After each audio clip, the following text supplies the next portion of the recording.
Please join me in welcoming Noam Chomsky to Manchester.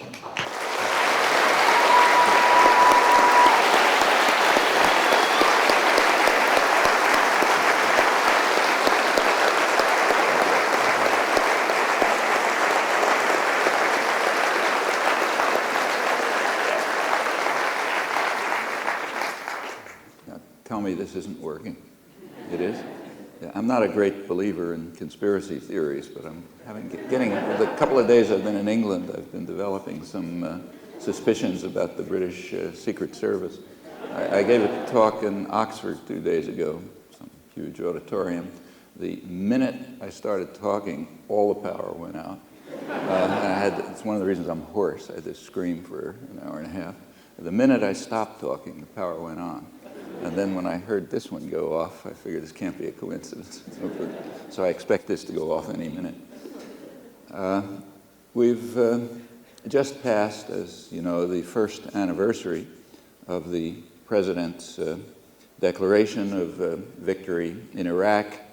I'm sure you saw the television pictures, the carefully staged extravaganza on the aircraft carrier properly placed in the harbor for the right views of the setting sun or whatever it was.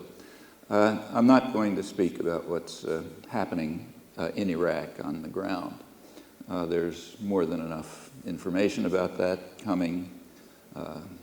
We can all draw our own conclusions.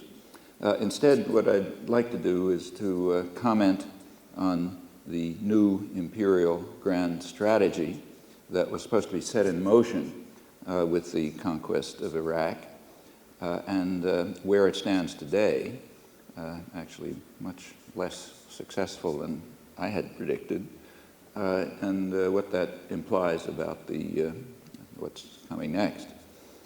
The phrase, New Imperial Grand Strategy, I should make clear, is not mine, nor incidentally is the phrase the world's second superpower.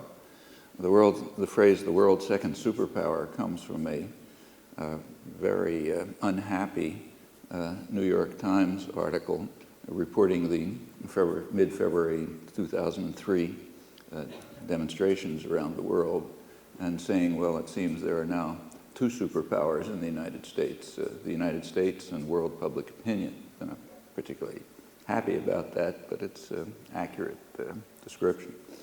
The phrase New Imperial Grand Strategy comes from the main establishment foreign policy journal in the United States, the Journal of Foreign Affairs of the Council on Foreign Relations.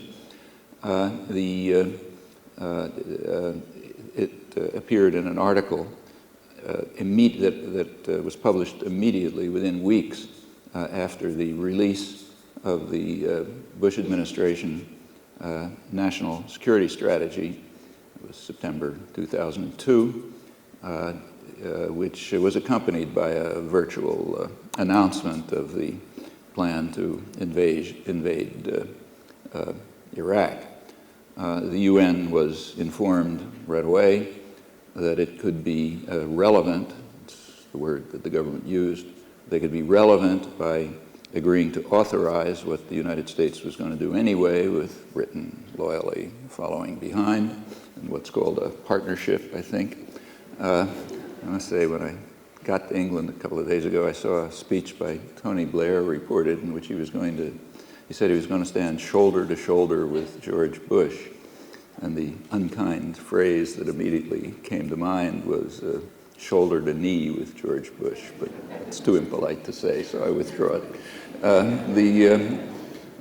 It announced the intention. The UN was told it could be relevant by authorizing it. Otherwise, it could go on, but it could be, as Colin Powell explained to them, they could be a debating society. Those are the choices for the world. The National Security Strategy itself was a very clear, forthright declaration of the intention to dominate the world indefinitely, by force if necessary, the one dimension in which the United States still reigns supreme, overwhelmingly so, and to destroy any perceived potential challenge to this dominance. And the invasion of Iraq was to be the illustration of the doctrine.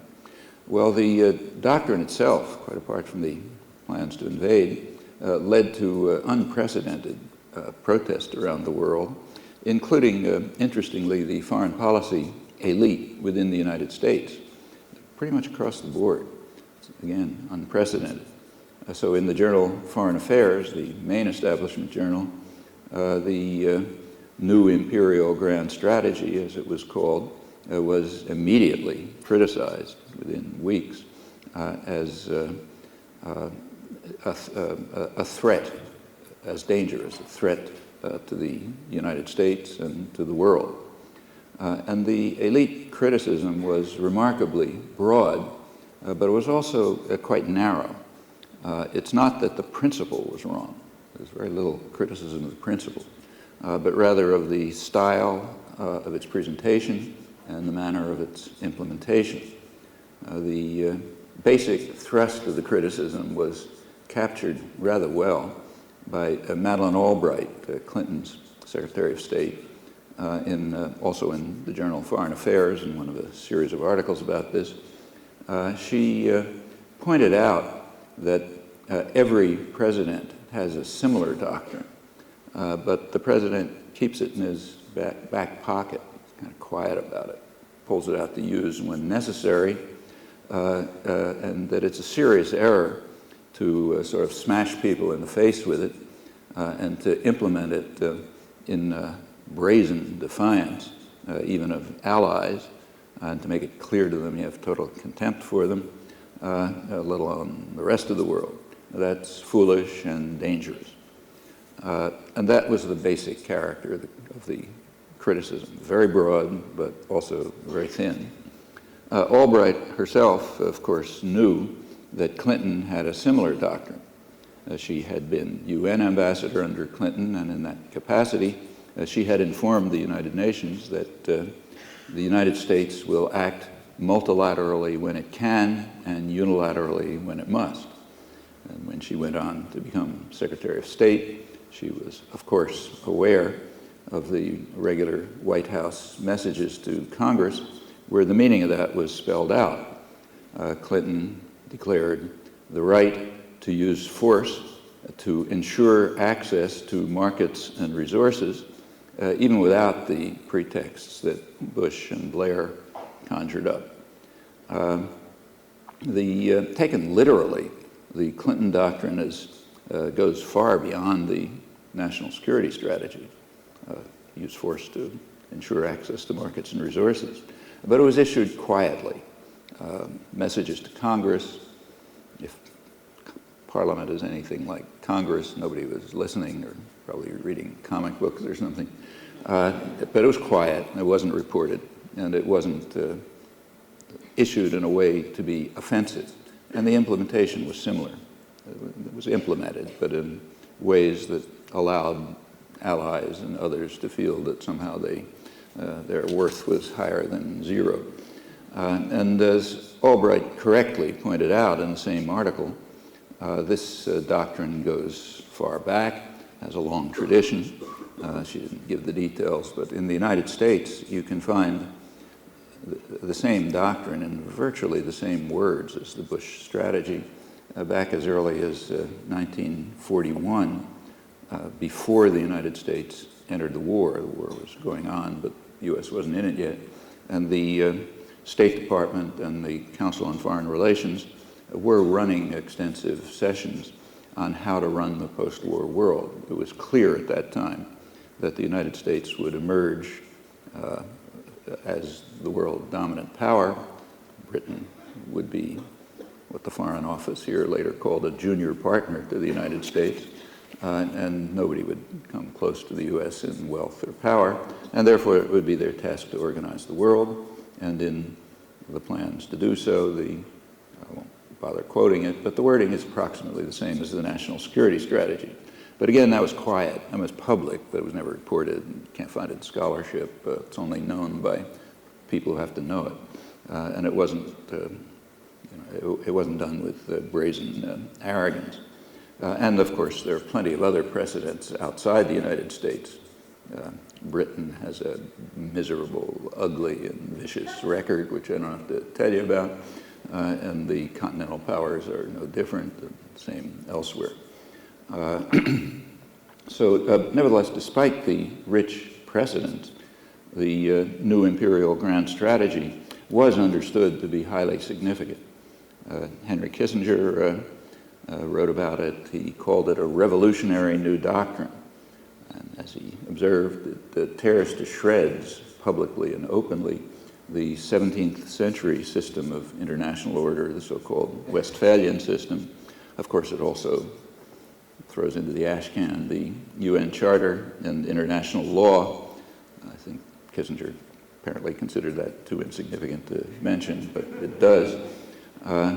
Kissinger felt that this revolutionary new doctrine was the correct one, but he also criticized, cautioned really about the style and the implementation. And he added a very crucial qualification, which is usually tacit. He said the doctrine is fine, but it cannot be universalized.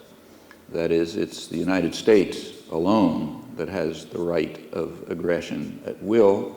The U.S. may delegate it to clients, but the doctrine can't be a universal doctrine. So in other words, we must forcefully reject the most elementary of moral truisms, namely that we apply to ourselves the same standards that we apply to others. And Kissinger should be congratulated, in my opinion, for his honesty in correctly articulating doctrines that are prevailing but are usually concealed in rhetoric about virtuous intent and tortured legalisms and so on. He just said it straight out. Moral standards are not for us. We use force, nobody else does, and that cannot be universalized. That's good, that's clear. There was also some, not much, but some critical commentary on the new doctrine on quite different grounds. One, from an interesting source, was an article by Arthur Schlesinger, perhaps the most respected living American historian, Kennedy advisor and memoirist.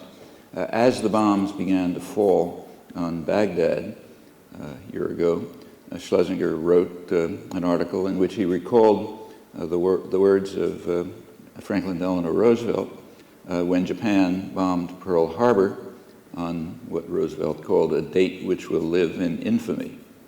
And Schlesinger said Roosevelt was correct, and now it is Americans who live in infamy as the government adopts the policies of Imperial Japan. That was a unique, honest, near unique, honest criticism in the mainstream. He also added that the Bush administration had succeeded in converting a global wave of sympathy for the United States to a global wave of hatred for American arrogance and militancy. That was a year ago. Polls more recently show that it's far more extreme, and as you know from their very intensive polls in Iraq taken by British and American polling institutions, and the United States and Britain have succeeded in doing the same thing in Iraq. They've converted an initial wave of at least tolerance, if not sympathy, to intense hatred. I mean, they have even succeeded, according to the most recent published poll, in turning Muqtada al-Sadr into the second most admired figure in Iraq, second only to the Grand Ayatollah. And by now, polls show about, among Iraqi Arabs, 12 to 1. By 12 to 1, they regard the U.S. and Britain as an occupying force, not a liberating force. If you add Kurds who have their own aspirations, it gets down, according to the latest polls, to 9 to 1, which is unprecedented. I mean, the Germans didn't have that much opposition in occupied Europe. And that is an achievement. To have achieved that is a sign of some talent. It was also anticipated that the war would increase the threat of terror. That was predicted by most specialists and intelligence agencies, and that's happened as well. There are Middle East specialists who monitor attitudes in the Muslim world, and they express themselves to be astonished, I'm quoting, by the revival of the appeal of global jihadi Islam that had been in decline. Recruitment for al-Qaeda networks increased. Iraq, which had had no ties to terror before, became what Harvard's leading specialist on terrorism calls a terrorist haven. Iraq suffered its first suicide attacks since the 13th century. The suicide bombings last year, the year 2003, reached their highest level in modern times. And the year ended in the United States with a terrorism alert of unprecedented severity. On the anniversary of the invasion, the Grand Central Station in New York, the major rail station, was patrolled by heavily armed police with flak jackets and submachine guns. This was, of course, a reaction to the bombing in Madrid shortly before, the worst terrorist crime in Europe. A few days after the Madrid bombing, Spain voted out the government that had gone to war against the will of the overwhelming majority of the population, and had indeed been highly praised by U.S. and other Western intellectuals for showing its democratic credentials by following orders from Crawford, Texas, instead of and dismissing maybe 90% of the population. That was quite general at the time. But they voted out the government a few days after the Madrid bombing. Spain was no longer praised. It was then bitterly condemned for appeasing terrorists by voting the government out. Actually, what the Spanish voters voted for was withdrawal of troops unless they were under UN authorization. The commentators who condemned the Spanish voters for their weakness and cowardice failed to point out that this is essentially the position of about 70% of Americans, and it has been pretty much for about a year. Large majority, now 70%, holds that the United Nations should take the lead in Iraq in civil order control, security issues, economic reconstruction, working with Iraqis to establish some democratic government. There are differences between the United States and Spain, some crucial ones. In Spain, people know what public opinion is. In the United States, only those who do research projects know what public opinion is. You can find it out. There are intensive studies of public opinion. The other difference is that in Spain, people can vote on this issue. In the United States right now, it's just inconceivable. This could not enter the electoral agenda. You can draw your own conclusions from that. Ask yourself questions about England. There is a curious performance underway right now I think it would intrigue some independent Martian observer. It's going on in Washington and in Western commentary in general. There's a very lively debate about whether the Bush administration downgraded the so-called war on terror in favor of its ambitions in Iraq. This was based on revelations by recent Bush administration officials, which I'm sure you've seen. The only thing that was surprising about those revelations is that anybody finds them surprising, particularly right now, when it is so clear that by invading Iraq, they did exactly that. That is, they consciously increased the threat of terror in order to achieve their goals in Iraq. And in the face of this dramatic demonstration, what is there to discuss? Well, apparently a lot. Even without this dramatic demonstration of their priorities, the point should have been obvious. From the point of view of administration, and it's pretty rational, from the point of view of administration planners, just think it through. Terror might kill thousands of Americans, but that's been obvious since 1993. 1993, Islamic jihadists organized by the United States and their British associates and others practically blew up the World Trade Center. They failed, but only because of bad planning. If it planned a little better, they would have killed tens of thousands of people. It was certainly obvious then what could happen. And in fact, the risk assessment for terrorism did not change on September 11th. It's the same when an effort happens to fail and when an effort happens to succeed, same risk. And if you look at the technical publications through the 90s, this is pointed out regularly. So yes, they know that a terrorist attack could kill thousands of Americans, but that's just not very important in comparison with the establishing the first secure military bases in a dependent client state, which is itself a huge has huge resources, and right in the center of the world's major energy reserves. I mean, that is really important. Back in the 1940s, same time that post-war planning was going on, the State Department pointed out that the resources of the Gulf region are what they called a stupendous source of strategic power and one of the greatest material prizes in world history. So of course, one of the highest priorities was to make sure you take control of them. Notice the United States did not use the oil. The U.S. itself was, North America is the major producer until about 1970. But the point is not using the resources, it's controlling them. And that was understood. George Kennan, one of the leading planners, way out at the humane dovish side, pointed out that we have to do this, we have to take control of the resources, because it gives us veto power over what others might do, primarily our allies. They have to be kept under control, and controlling the resources gives veto power. That's now understood as well, of course. So it's just perfectly natural that Wolfowitz, Cheney, Rumsfeld, other planners were regarded control over this, attaining this tremendous, expanding this tremendous lever of world control as far more significant than terror.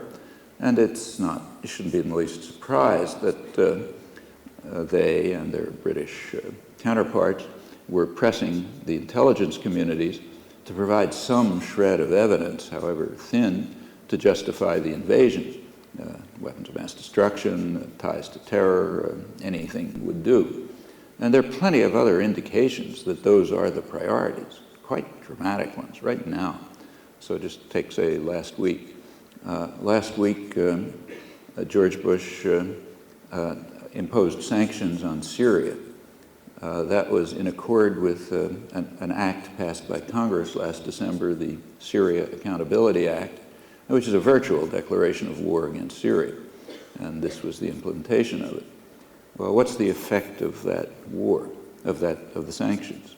The main effect is to deprive the United States of an extremely valuable source of information on al-Qaeda-style terrorism, which Syria doesn't like one bit. And they've been cooperating and providing information on these groups to U.S. intelligence. Syria is, and this now cuts it off. So what's more important? What's so important that you have to cut off a major source of information about terrorism? Well, that's pretty clear. Syria is refusing to accept U.S. orders on how to organize the Middle East. And making sure you get obedience is far more important than the war on terror. So we have another dramatic demonstration of the priorities. Actually, Syria technically is on what's called the list. There is a list of states that support terror, and Syria is on the list. The CIA acknowledges that Syria hasn't been involved in any suspected support for terror for at least 15 years. And we can tell just how serious this concern is by Clinton's offer to Syria to take them off the list of states supporting terror if they would agree to U.S.-Israeli proposals for how to resolve the Golan Heights issue. When Syria insisted on regaining its territory, the territory that had been conquered. They were kept on the state list supporting terror. It tells anybody who wants to know just what that list is. If you want to know more about it, look back a little. In the roughly 25 years since the list of states supporting terror has been functioning, one state has been removed from it, namely Iraq, under Saddam Hussein. Iraq was removed under the Reagan administration from states supporting terror so as to allow the United States and Britain and others freely to provide Saddam with the means to develop weapons of mass destruction with badly aided need and so on, right through the period of his worst atrocities, through the worst of them. And this continued, in fact, through the smashing of the Shiite rebellion in 1991 that might have overthrown him. I mean, now these events are brought up as proof that we somehow have to invade, and happily forgetting the fact that we supported it all along, right through that. And so Iraq was taken off the list of states supporting terror in the 80s. Now, there was a gap in the list at that point, so you had to add somebody. And the state that was added was Cuba, perhaps in recognition of the fact that the terrorist war against Cuba that the United States has been waging quite intensively since the Kennedy administration had in fact peaked to new heights of savagery in the late 1970s. So it made sense for Cuba to be added to the list of states supporting terror. All of this passes without comment in educated commentary in the West. Cuba gives you another indication of the priorities of the war on terror. The Treasury Department in the United States has an office called the Office of Foreign Assets Control, OFAC it's called, and it has a task. Its task is to monitor suspicious transfers of currencies internationally. Well, that's a core part of the war on terror, obviously. And OFAC does have people working on that. Four officials are working on monitoring the finances of Saddam Hussein and al-Qaeda. That compares to 21 who are monitoring efforts to evade the illegal U.S. embargo on Cuba, declared illegal in every international forum. So 5 times as many people are monitoring attempts to evade the U.S. embargo on Cuba as are involved in Saddam Hussein and al-Qaeda's financing. Again, tells you something about priorities. It's far more important to strangle Cuba than to fight the war on terror, just as it's far more important to invade Iraq. And we know the reasons for that, too. The United States is a very free and open society, actually the most free and open in the world, so we have huge amounts of information about government planning. Fortunately, there's a quite obedient intellectual class, so it doesn't get very far, but it's there if you want to find it. And the reasons for the war, the terrorist war against Cuba and the economic strangulation are explained very frankly, right during the Kennedy years when it began a little earlier, but really took off under Kennedy. It's explained by intelligence and State Department planners that I'm quoting it, the very existence of the Castro regime is successful defiance of U.S. policies that go back to the 1820s, that is, to the Monroe Doctrine. The Monroe Doctrine announced the U.S. intention to control the Western Hemisphere and to keep everybody else out. The U.S. couldn't do it at that time because it had a major enemy which was too powerful, namely England. England was a deterrent. It prevented the United States from invading Canada, which it tried to do several times, and from conquering Cuba and so on. But they realized that over time the balance of forces would shift, and sooner or later the U.S. would be powerful enough and England would be weak enough so that you could implement the Monroe Doctrine, and precisely what happened. Cuba's successful defiance is violating U.S. principles that go back to the 1820s, nothing to do about Russia. Arthur Schlesinger, who was at that time the head of Kennedy's Latin American mission, provided Kennedy with a report of the mission, which said there are other reasons, more deeper reasons. It said that The danger that Cuba poses is what he called the spread of the Castro idea of taking matters into your own hands. It's an idea which might influence other people in Latin America who are suffering the same kinds of oppression and violence and so on. And if that idea spreads, you're really in trouble. That's more than just successful defiance in one place. And in fact, if you look over post-war history, post-Second World War history, that's the leading motive for intervention and violence and subversion, almost always. Something else is conjured up, but that's typically the leading motive. In any event, punishing successful defiance is far more important than fighting the war on terror. Any mafia don would understand at once, you can't accept successful defiance. That's dangerous. And you've got to make sure it's destroyed, and that's far more important than the war on terror. Well, there's case after case like this, but no matter how many examples there are and how rational the policies are, they cannot be perceived. They can't be discussed, they can't be perceived. This is a small sample. The farce that's going on in Washington now and the concern about it is just another illustration of the incapacity to perceive the obvious. It's kind of intriguing that as one pretext after another disappears and the leadership, British and American leadership, announce some new one, commentary follows along, always conspicuously evading the obvious reason, which is virtually unmentionable among Western intellectuals, at least, educated classes. Actually, not everywhere. Like in Baghdad, they perceive it.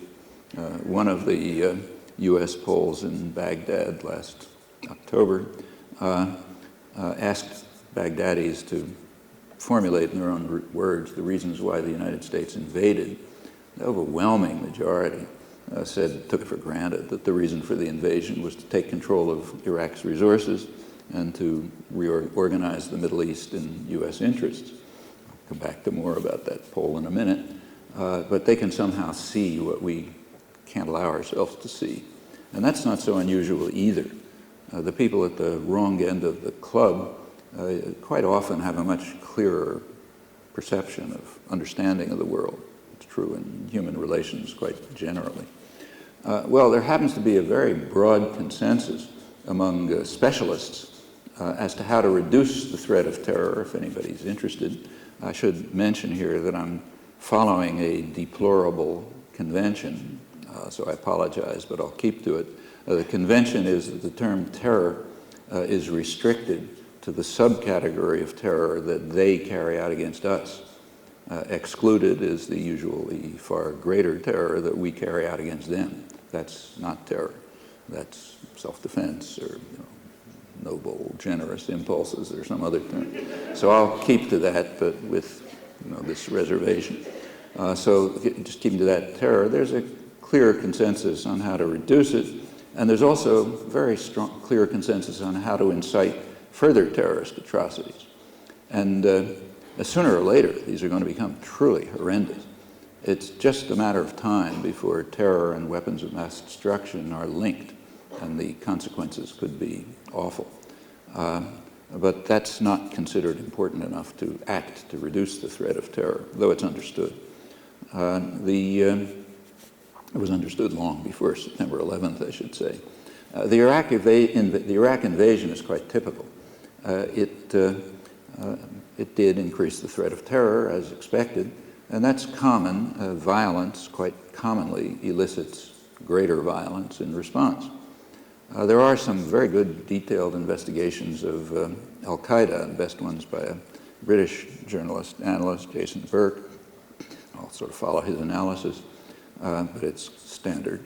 Al-Qaeda, incidentally, as he points out, is not an organization. There's no such thing. It's kind of a loose network of often not even affiliated organizations which have more or less similar doctrines and have maybe some connections and so on. So it's kind of a loose array of networks. We'll call it Al-Qaeda. He points out that Al-Qaeda was essentially unknown.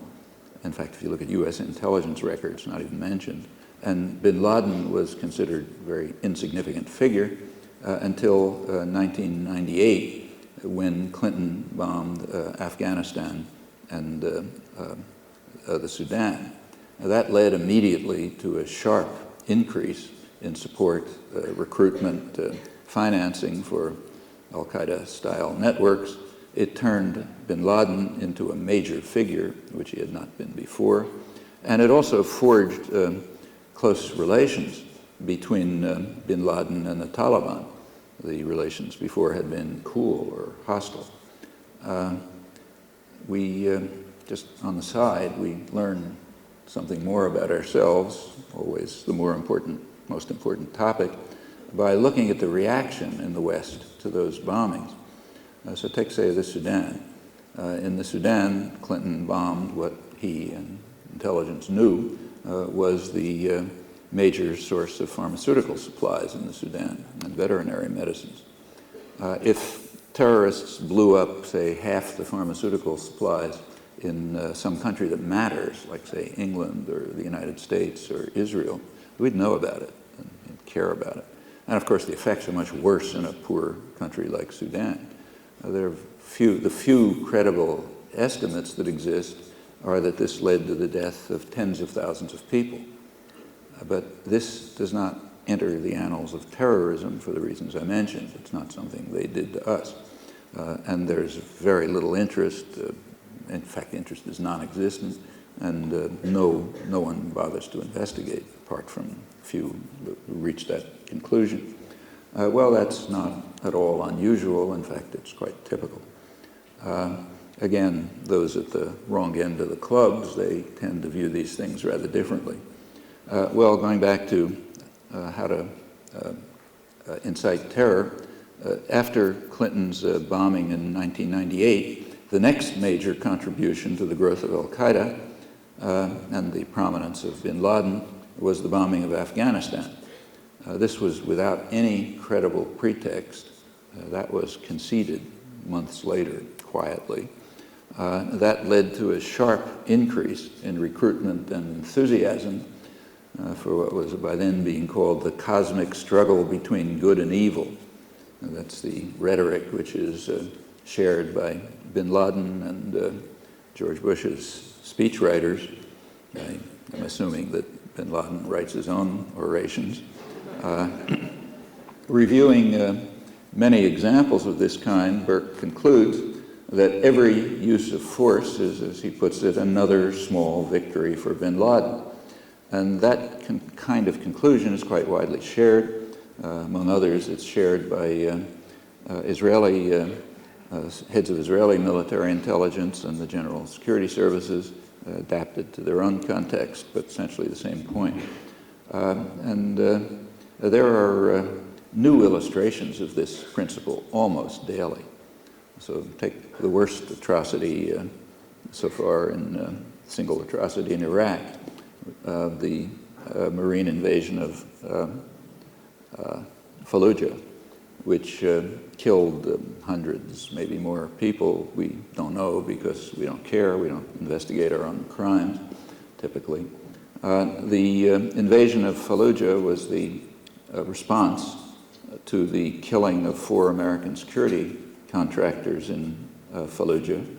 Responsibility for those killings was taken by a new organization which called itself Brigades of Martyr Ahmed Yassin.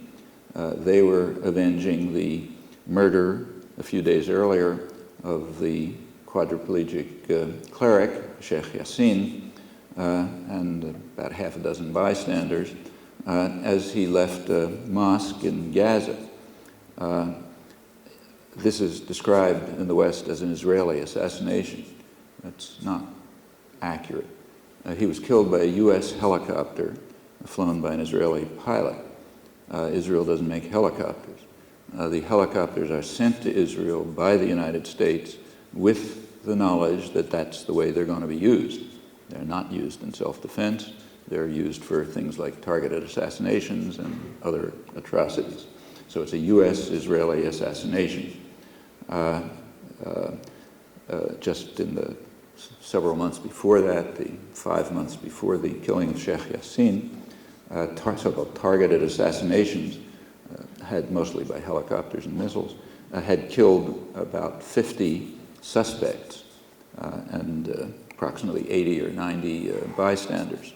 Well, in the Fallujah case, you trace the chain of violence, the straight line from the U.S.-Israeli assassination of Sheikh Yassin up to the conflagration in Iraq, which practically went out of control.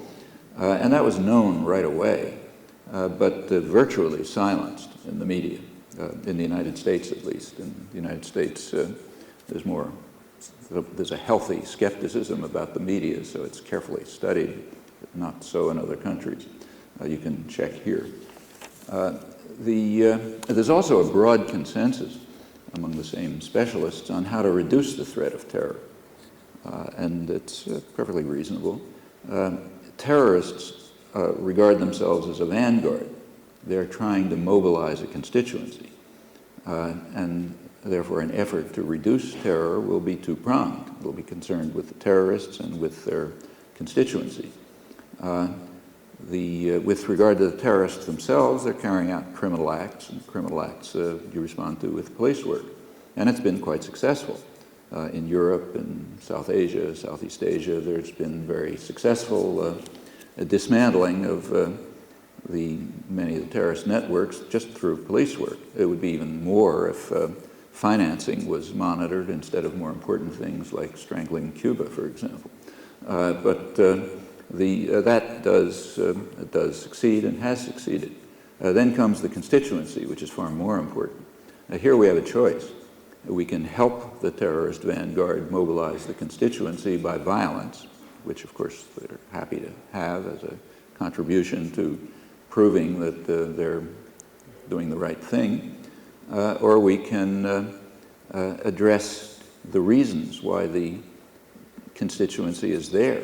The constituency may be people who hate the terrorists and fear them, but nevertheless perceive that somehow their cause is right and just because they're struggling against real grievances. That's exactly what happened with Muqtada al-Sadr, according to the Western polls. His respect shot up because he was the only person standing up to the American occupation. Well, okay, that's the way you can mobilize a constituency. And you can mobilize support for al-Qaeda by violence, as the examples I mentioned showed, or you can pay some attention to the grievances. And when you do, you find that many of them are quite legitimate, and you ought to deal with them quite apart from any relation with terror. But if you do that, then that reduces the threat of terror. And there's plenty of examples of that too. Britain and Northern Ireland is a perfectly good example, right next door. As long as England reacted to IRA terrorism with violence, it was a gift to the most militant elements in the IRA. It led to more terror and more support. As soon as England began finally paying some attention to the grievances, which were quite legitimate, things moved in another direction. Northern Ireland's a far more peaceful place than it was 10 years ago. And there are many examples of that. And it's well understood. The reason that path isn't taken is because the great powers don't want to attend to the grievances. It's another matter of priority. Having terror is less important than having to deal with the grievances and giving up some privilege and power. But there are many examples. Now, it's not that violence can't succeed. It can. And we have plenty of examples of that too. The fate of the indigenous population of the United States is a very clear example of how violence can succeed. From the moment that crazed religious fanatics from England landed in what is now the United States and began slaughtering the Amalekites and that sort of thing. From then on, as this spread through the continent, they just exterminated millions of people. And it succeeded. It's kind of interesting to see how that success is treated as well. There's no time for that. So yes, violence can succeed, but often at a tremendous cost, or violence can elicit more violence. Plenty of examples of that too. Examples I just gave, including the invasion of Iraq, are some, but they're much more important ones right now, current ones. So take this one is vastly more important. 2 months ago, Russia carried out its largest military exercises in 2 decades. They displayed new, more sophisticated weapons of mass destruction targeting the United States and Europe. And the Russian leaders made it clear that this was a direct response to Bush administration aggressiveness and militancy, to borrow Schlesinger's term, exactly as had been predicted, incidentally. It's predicted right away that this is going to lead to a Russian response, and it has. One prime concern that the Russian generals expressed was Washington's current development of what are called low-yield nuclear weapons, popularly called bunker busters. The Russians can figure out just as well as U.S. strategic analysts do that these weapons are designed to destroy Russian command centers, which are hidden inside mountains, just like the American ones, and could theoretically be destroyed by deep penetration, low-yield bunker busters. That would destroy their nuclear arsenal. Washington's insistence on using space for military purposes, this again unilateral, this includes devastating first strike, is another major concern of Russian planners. And they were acting as you'd expect, and as was predicted, by building up their offensive military capacity. U.S. analysts suspect that the Russians are now duplicating the U.S. development of hypersonic cruise vehicles. These can orbit space. They can orbit in space at a low altitude right outside the Earth's atmosphere, and they can instantly penetrate the Earth's atmosphere, delivering a devastating attack anywhere without any warning. And the Russians are probably duplicating it. U.S. analysts also estimate that Russian military expenditures have approximately tripled in the Bush-Putin years. So in fact, there may be some truth to what Bush described as his gut reaction when he met Putin for the first time, and he looked into his eyes and he saw that they were soulmates. Perhaps they are. The Russians have also formally adopted Bush's doctrine of so-called preemptive strike, meaning aggression at will. That's the revolutionary new doctrine of the national security strategy. They're also relying on automated response systems. In the past, we know that these have come literally within minutes of launching a nuclear strike, barely aborted by human intervention. By now, the systems have deteriorated with the collapse of the Russian economy under the market fanaticism of the last 10 years. Well, we know a lot about the U.S. systems. The U.S. automated systems allow 3 minutes for human judgment after computers warn of a missile attack. And that's a daily occurrence. So every day there's a 3-minute period in which you discuss whether to allow the world to be blown up or not. After that, you'll be happy to know, comes a 30-second presidential press briefing after the 3 minutes. The Pentagon has also found very serious design flaws in the computer systems, computer security systems. This will surprise absolutely no one who has any acquaintance with complicated software and computers. In fact, for that matter, anybody who has a computer. So it's known that there are going to be design flaws, and they've found them. But this is a lot worse than your hard disk crashing. They have also discovered that errors in the computer security systems could allow terrorist hackers to break in and simulate a launch. That's called an accident waiting to happen by U.S. strategic analysts. And the Russian systems are far less reliable. Well, the dangers are very severe, and they're being consciously escalated by the threat and use of violence. And here we're talking about real threats to survival of the species. This is not thousands of people being killed, but they're being consciously escalated because of the priorities, which are rational in their own terms. Right now, the U.S. is deploying what's called a missile defense system, in Alaska. It's coming under criticism. The criticism is that it's obviously a political gesture timed for the election, and that it's using untested technology, which probably won't work, at an immense cost. All of that may be correct, but there's a much more fundamental criticism. The fundamental criticism is that it might work, or it might look as though it's going to work, and opponents have to make a worst-case analysis. So if it looks as if it might work, they're going to have to take countermeasures, and the countermeasures will be massively building up means to overwhelm it. You have to understand that the Chinese and the Russians understand just as well as U.S. analysts who are open about it that missile defense is a first strike weapon. It's what they call a sword, not a shield. It expands the domain of freedom of aggression, including first strike. And that's the way the U.S. has reacted in the past.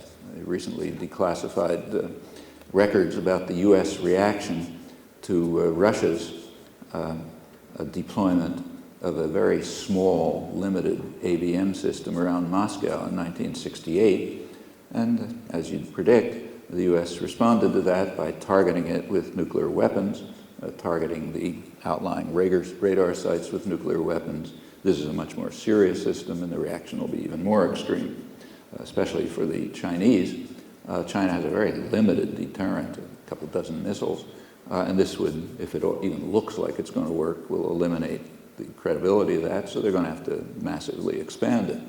Well, if China expands its offensive military capacity, India is going to react to that, and Pakistan will respond to India's doing it, and you get a ripple effect that goes on, vastly increasing the threat to all of us. That particular part is discussed and is indeed dangerous. What is not discussed, however, is the threat from West Asia. Now, it is discussed internally. So the U.S. Strategic Command, the top planning agency for nuclear weapons, its former head, General Lee Butler, describes Israel's weapons of mass destruction, nuclear weapons and other weapons of mass destruction. He describes it as dangerous in the extreme, both because of the threat that it poses and because it incites proliferation in response. Actually, the Bush administration is now enhancing that threat.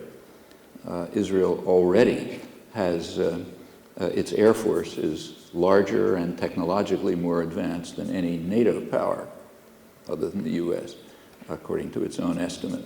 It's not because Israel's so powerful, it's because it's an offshore U.S. military base in effect. So their Air Force is already more powerful than, say, Britain's or any other NATO power. And the United States is now sending them over 100 of the most advanced jet bombers, F-16Is, with the announcement that they can, they're capable of flying to Iran and back. They also announced that these are updated versions of the F-16s that Israel used to bomb the Iraqi nuclear reactor, the Osirak reactor in 1981. There's a kind of a story about that the Israeli bombing deterred Saddam's nuclear weapons program. It was known right away that that's not true. The Osirak reactor was inspected by the head of Harvard's physics department immediately. He's a nuclear power specialist. And he reported in Nature, the world's main science journal, that it's just not designed for nuclear weapons. However, we now know from defectors and other evidence that it did initiate Iraq's nuclear weapons program, another indication of the standard cycle of violence inducing violence. The Israeli press, in their Hebrew versions, they don't translate this into English, adds that the United States is now providing the Israeli Air Force with what they call special weapons. Okay, we can guess what they are. But you can figure out what Iranian intelligence assumes. This is all aimed at Iranian intelligence, who, of course, read this material. They are going to have to make a worst-case analysis. You can figure it out. I'm not bother telling you. Perhaps the purpose is to incite some Iranian action that will be a pretext for an attack.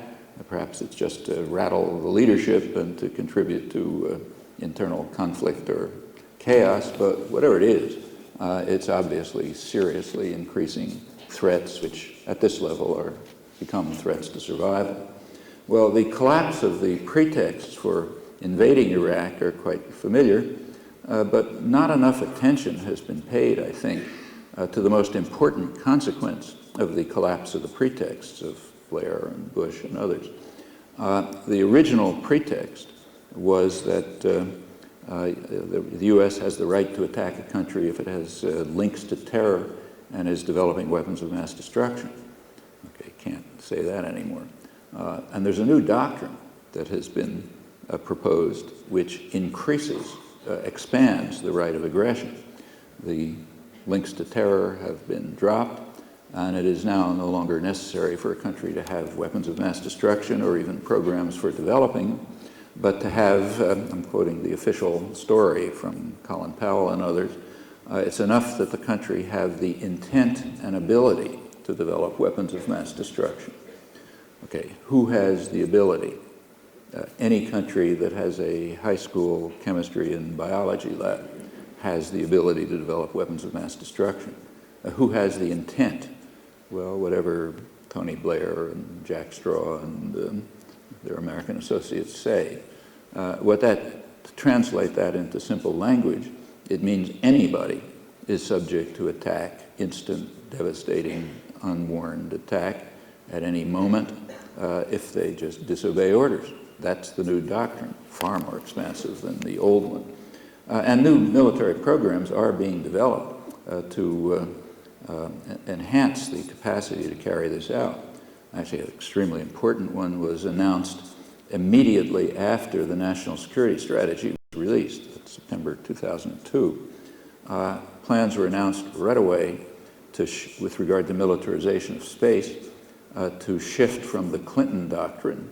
The Clinton doctrine was that the U.S. must control space, to shift from that to a new doctrine, from control of space to what's called ownership of space. Ownership of space means instant engagement anywhere in the world from space, putting any part of the world at risk of instant destruction thanks to sophisticated surveillance systems and lethal weaponry that's going to be placed in space which we are not going to own. Well, that's quite in accord with the national security strategy. Control isn't enough. You have to go on to ownership. Well, the world's intelligence agencies can read the Air Force Space Command Strategic Master Plan, from which I've just been quoting as easily as I can, or more easily, and they'll draw the natural conclusions. You can figure out what they will be. That increases the risk to all of us, a very severe risk.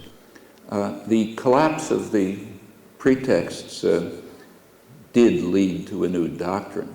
Actually, it's not called a doctrine, it's called a vision. Actually, it's called a messianic vision by the elite U.S. press. Turns out that the war in Iraq was inspired by the president's messianic vision to bring democracy to Iraq and to the whole region. And the president affirmed the vision in a presidential address last November. Well, it was interesting to see the reaction. I read as much as I could about it in England too, but mostly the U.S. The reaction ranged from, at one end, just rapturous awe. The leading veteran correspondent of the Washington Post, the former editor of the International Herald Tribune, concluded breathlessly that shows that the Iraq invasion was the noblest war in history because it was inspired by a messianic vision. There were those who criticized the doctrine, the vision, namely that it's beyond our means. It's generous and noble, but beyond our means. The beneficiaries aren't worth it. They're too backward. Others may not share our nobility and altruism and such problems. That this is the motive for the invasion is presupposed, isn't even discussed. It's just presupposed in news reporting and commentary, and then you're either critical or in awe. A few as a research project, you might look for the evidence that this is the reason. It turns out that the evidence reduces to one fact. Our leader announced it. Therefore, it is true, period. North Korea couldn't do better. Just check that out and see if it's true. Also, to accept that this is the motive requires suppressing your knowledge that if that's the motive, Bush and Blair must be among the most astounding liars in history, because when they mobilized the world for war, tried to, there was a single question. Is Iraq going to live up to getting rid of its weapons of mass destruction? All right, it turns out they're now saying that was a total lie. The real reason was our messianic vision, and we're supposed to accept that as gospel truth and sort of forget the fact that the people who are telling it to us are also telling us they're among the most extreme liars ever. But properly educated intellectual class is quite capable of this. You can check for yourself. I've yet to find, I have not found an exception with considerable search, except way out on the margins. Actually, there is one exception, one glaring exception.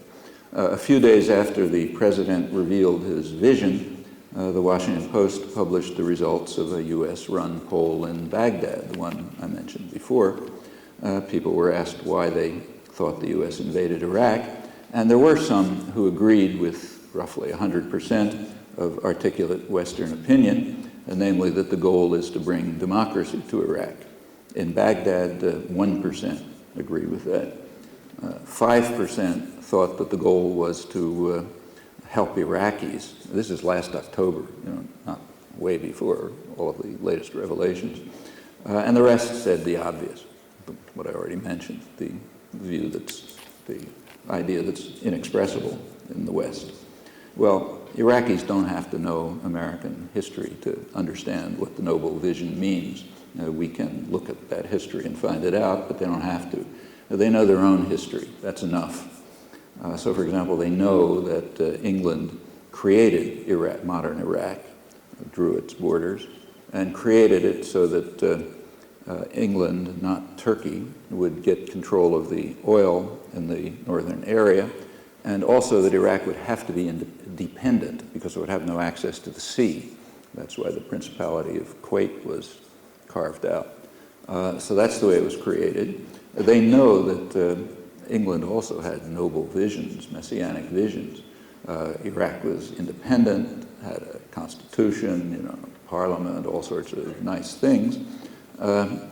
Meanwhile, the British Foreign Office and Lord Curzon were carrying out their own plans, which were released 60 years later. England's much slower than the United States, but they're there. And it turns out that they were doing what you'd expect. Their plan was that Iraq and other countries of the region should be what they called an Arab facade, that Britain would rule behind various constitutional fictions. Actually, that conception was just reported 2 or 3 days ago by a senior British official who said that after the turnover of sovereignty to Iraq on June 30th, Iraq will have full sovereignty, but in practice, it won't exercise it fully. That's familiar. Arab facade that we rule behind various constitutional fictions. And Iraqis didn't need the British Foreign Office records to know this. They know it from their own experience, like the people at the wrong end of the clubs, typically. And furthermore, they can see what is now happening right in front of their eyes. So the United States is building the world's biggest embassy in Baghdad, sensitively using one of Saddam's main palaces to house it. The head of the embassy, the new ambassador, is John Negroponte. When he was appointed, the Wall Street Journal had a good article about him in which it said, he called him a modern proconsul. And he said that Wolfowitz learned his trade as a proconsul during the Reaganite phase of the current administration in Washington, when he was ambassador to Honduras, presiding over the second largest embassy in Latin America and the biggest CIA station in the world.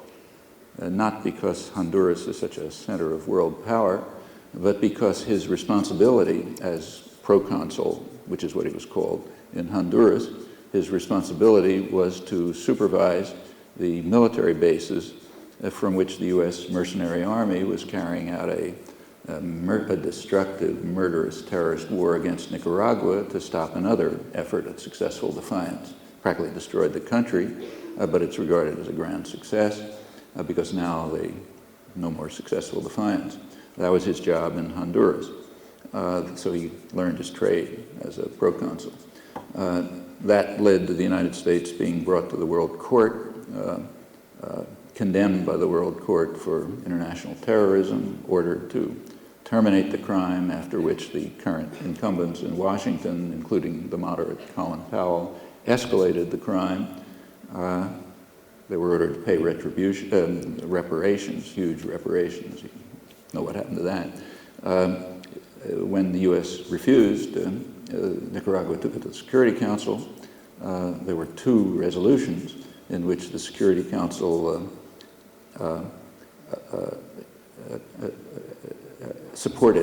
restated and supported the World Court judgment and called on all states to observe international law. They were vetoed by the United States, with Britain politely abstaining, and they're out of history because they say the wrong thing, like terror against other people. Well, that's Negroponte's history, and he's perfectly qualified to run the world's biggest embassy in the world in Iraq, in order to transfer sovereignty to Iraqis, we're told. Okay, you can decide whether you want to believe that. Iraqis can also see, as we all can if we want, that the U.S. is insisting on keeping military bases and military forces essentially permanently. And as Paul Wolfowitz puts it, only a stable, prolonged U.S. troop presence and a weak Iraqi army will allow us to nurture democracy in Iraq. Okay, you can decide what you think about that. Wolfowitz, incidentally, is called the idealist in chief of the Bush administration, the visionary leading the crusade for democracy. If there were time, there isn't, I'd run through his record, which is intriguing. You rarely find anyone with a record of such visceral hatred of democracy and support for tyranny shown in case after case, but we'll put that aside. It doesn't matter for the Messianic vision that Iraqis overwhelmingly want Iraqis to be in charge of security. Not all, again. So 7% of Iraqis want U.S. forces to be in charge. 5% want the U.S.-appointed governing council to be in charge. These are British-run polls last October again. Now, of course, it's much worse. But it just doesn't matter. 6 months ago, not now, 80% of Iraqis said they had no confidence in U.S.-UK forces or in the civilian authorities. Now, of course, much worse. But none of this has any relevance to the Messianic vision. Well, Iraqis can also observe the economic measures that are being imposed by the current proconsul, Paul Bremer, answerable to the Pentagon. They, in effect, open up the Iraqi economy and banking system to effective U.S. takeover. Britain will get a few crumbs in honor of its cooperation. The plans were immediately denounced by Iraqi business leaders who pointed out that they would be destroyed. Bremer also imposed a 15% top flat tax, which will make Iraq one of the least taxed countries in the world, completely unable to rebuild the devastated infrastructure from the U.S.-British sanctions and the wars, and to carry out badly needed social spending. That's all gone. Iraqi businesses doesn't like it, but there should be fewer problems with Iraqi workers. Iraq does have a militant, active labor tradition, despite all the repression. But the occupying army, as soon as they moved in, took immediate action to destroy the unions, broke into union offices, arrested the leaders, blocked strikes by force, enforced Saddam Hussein's brutal anti-labor laws, and handed over concessions to bitterly anti-union U.S. businesses. These economic proposals, incidentally, are completely familiar. Those are the kind that created the Third World. The Third World was compelled by force to accept market discipline. The rich countries, England, the United States, Germany, up to Japan and East Asia, the ones that developed, they just, they may teach the rules, those principles in graduate economics courses, but they didn't observe them. They relied on a powerful state intervention to drive the economy and protect it. Those are the ones that grew and developed.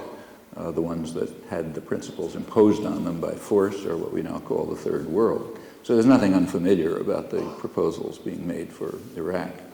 Well, it's an open question whether Iraqis can be coerced into submitting to the nominal sovereignty that's offered under various constitutional fictions designed by the occupying power to block true sovereignty. It's been astonishing to see their resistance to this. I don't mean bombs and guns, which are the least of it, just the steadfast refusal to accept the demands of the occupying powers. That has been extremely impressive, and it's forced them to back down. That's one question. For privileged people in the West, people like us, there's a far more important question, and that is whether we will permit our own governments to nurture democracy in the style of idealist-in-chief Paul Wolfowitz, as in their traditional domains, in fact, for a long time. Well, right at this point, crucial questions arise about the nature of Western democracies and their future.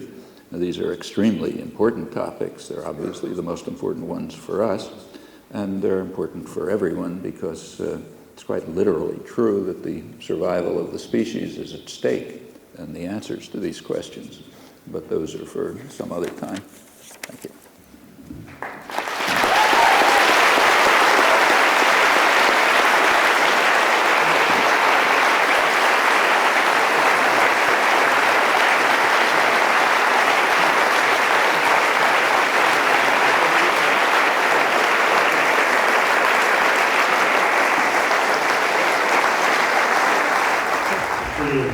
If you had 1 minute with George W. Bush, what would you say? Beginning now.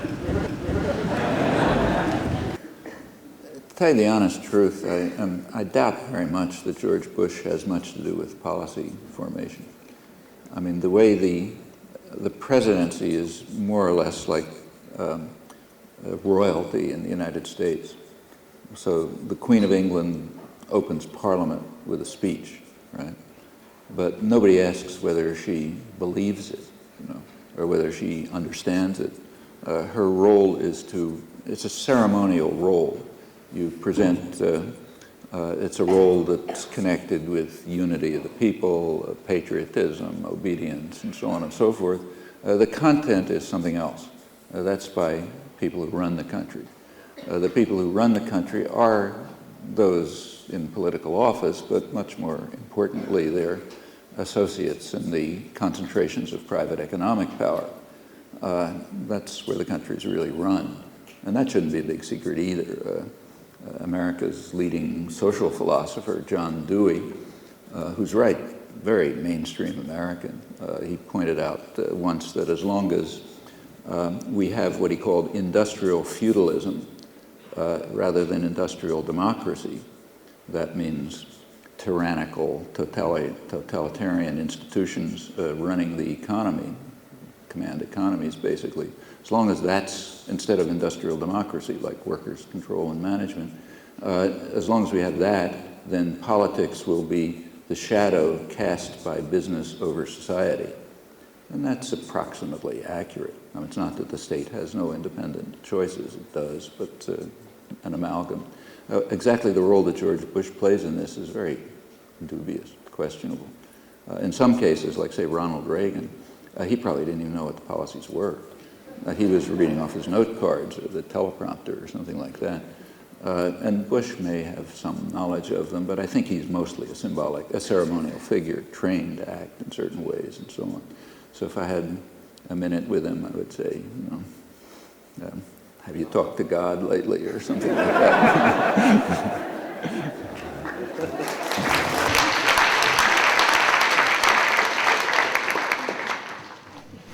We have a question from Dan Rigby, a two-part question. If John Kerry wins the presidency, will it make any difference in Iraq? And should Ralph Nader still stand? If Kerry wins, which I think is unlikely, just looking at the relative funding of the two candidates, and elections are mostly bought, but suppose he does. I doubt if it would make much of a difference in Iraq. Their policies, it's very hard to know what Kerry's policies are. He's been very careful not to, his advisors have been very careful not to formulate them. But chances are it would be more like Albright and Clinton. That is, same policies, but not so stupidly and arrogantly formulated and implemented, which is a difference.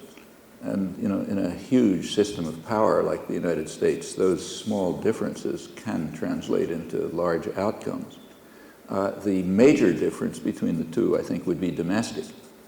The Bush administration are real extremists. It's a narrow political spectrum, but they're way out at an extreme. They want to simply, and they're pretty brazen and open about it again, they want to dismantle everything that has been achieved by popular struggle over the last century. Everything from the limited measures of social welfare, support systems, pensions, minimal medical care, to progressive taxation. In fact, about anything you can think of. They want to create a real utopia for the masters.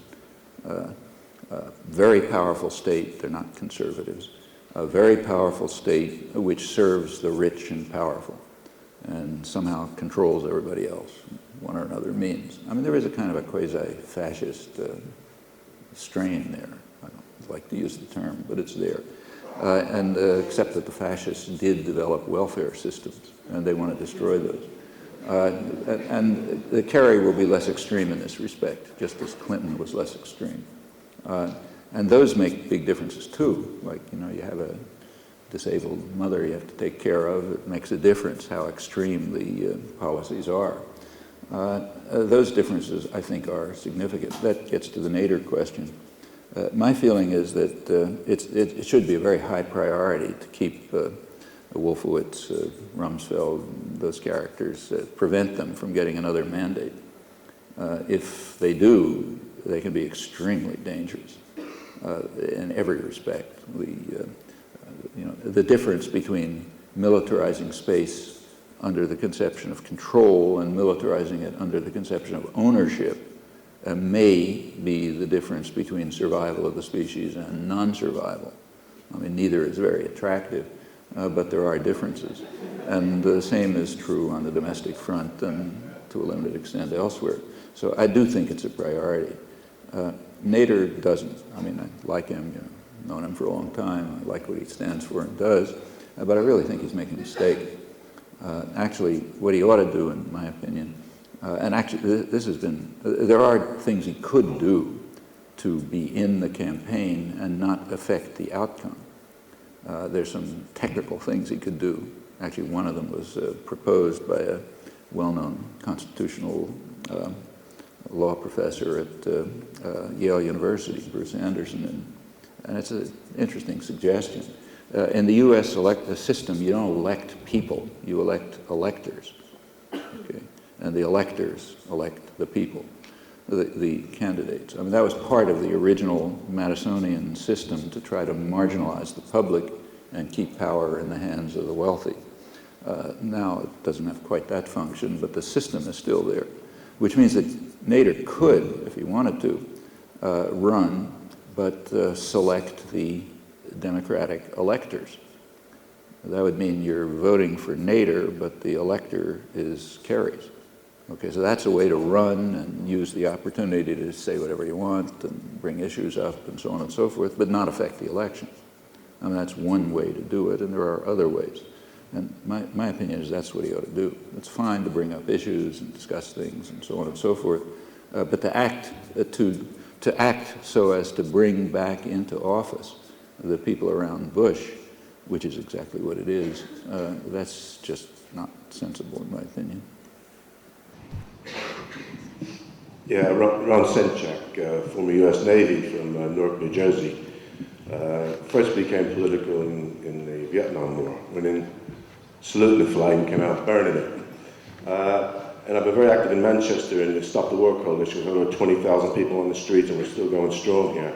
But I did want to ask you the differences that you might see between the anti-war movement in the 60s and the early 70s and the anti-war movement now. I think it's much more, I'm optimistic. People around the world are talking about a different world now, much more than they were before, and I'm optimistic.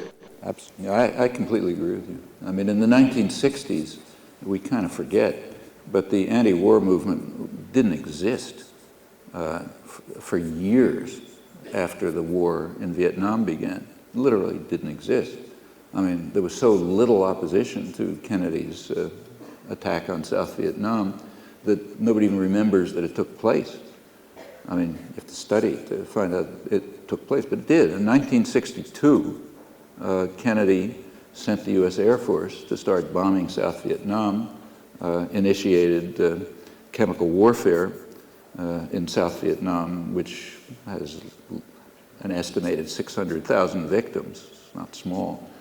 Started rounding up people, programs to round up ultimately millions of people in what amounted to concentration camps, and that then just escalated, and there was no protest at all. You know, I mean, no American president could even dream of doing that today. And that's because of the activism that developed later in the 60s and even more so in the 70s and 80s and 90s, which has just changed the country, changed consciousness enormously. I mean, finally, an anti-war movement did develop in the United States, and same in Britain, I should say.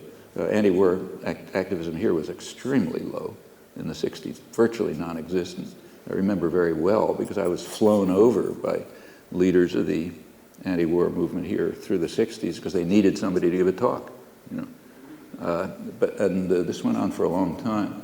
By the late 60s, it had developed, it had become big, but kind of narrow. It expanded enormously afterwards. I mean, the major popular movements that one thinks of as movements of the 60s, the main ones that really influenced the society and changed it are not from the 60s. They're from the 70s and the 80s. So take, say, the women's movement. That barely existed in the 60s. I mean, it really took off in the 70s. It's had an enormous effect on the whole society. The environmental movement didn't exist in the 60s. It came later. The anti-nuclear movements, the solidarity movements are mostly in the 80s, and they're by now huge. Well, you get back to this war.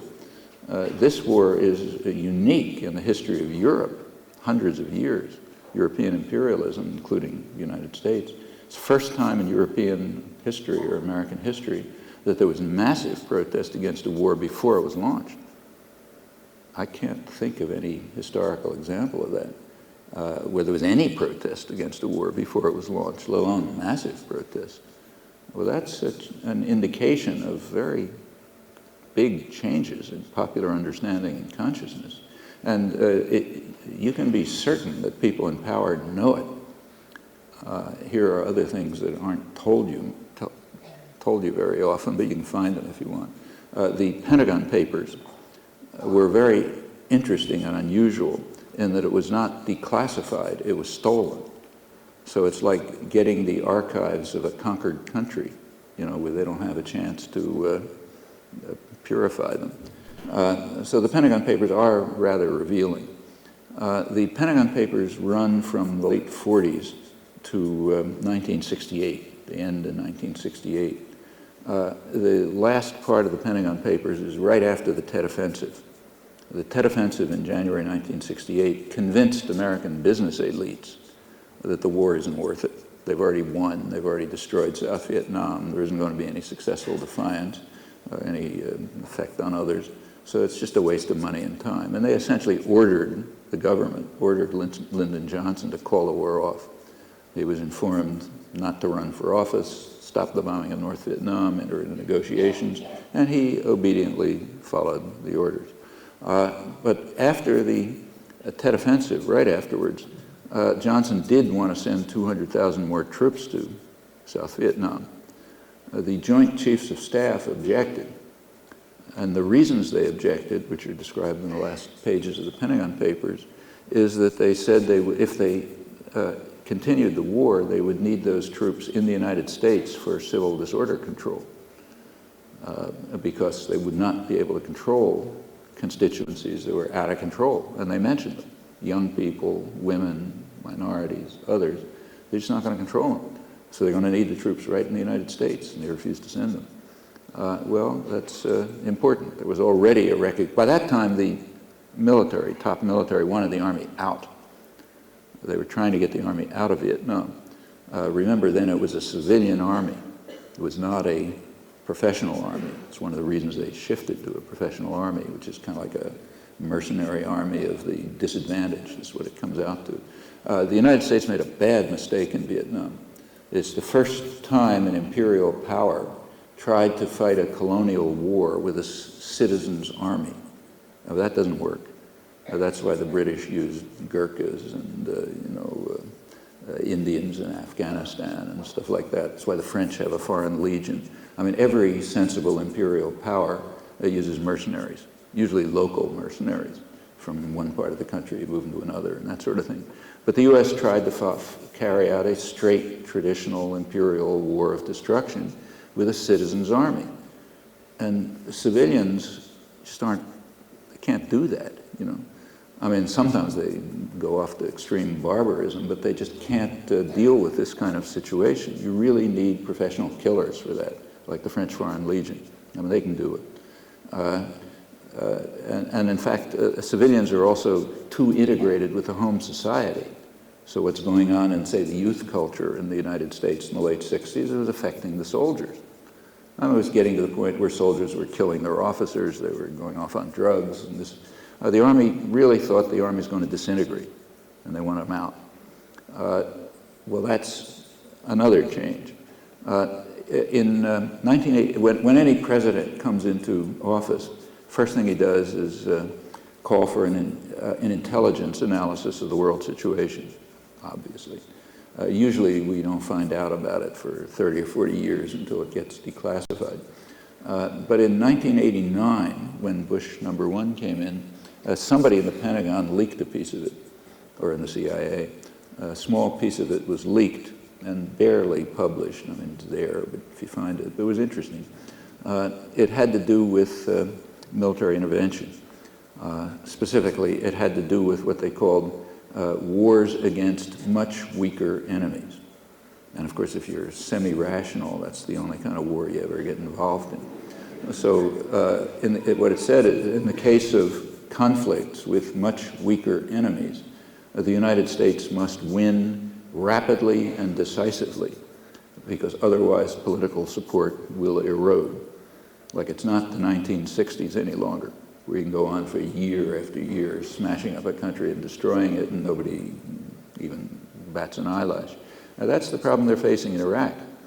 I mean, if it was the 1960s, early 60s, I mean, they'd just send the B-52s and destroy the place, and there wouldn't be any problem.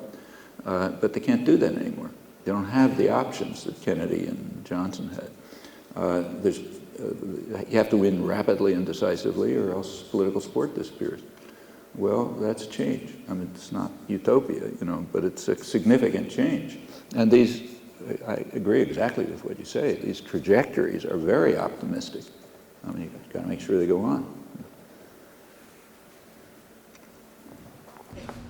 Do you think there's a link between political Islam and terrorism as a secular fundamentalist the UK government and the US government would have us believe? There's not going to be much time to talk about this, but there is some very good work on it. For example, there's a recent book by Mahmoud Mamdani, a Ugandan scholar at Columbia, exactly on this topic, just came out. And what he points out is that what the West calls terrorism is political Islam. I mean, it was secular. It was a secular political movement for a long time, but the secular political movement was just smashed. I mean, it was partly by outside force, partly by internal corruption. I mean, whatever the reason, the secular political Islam just didn't succeed. And people don't just give up hope at that point. They learn something else. And what they turn to is religious extremist Islam, which indeed was fostered by the same people who destroyed political Islam. So the United States and Britain and others destroyed political Islam by a good deal of violence. Wasn't the only cause, but it was a significant one. And they also fostered the religious fanatic Islam. I mean, the obvious case is Al-Qaeda. I mean, that's not a big secret.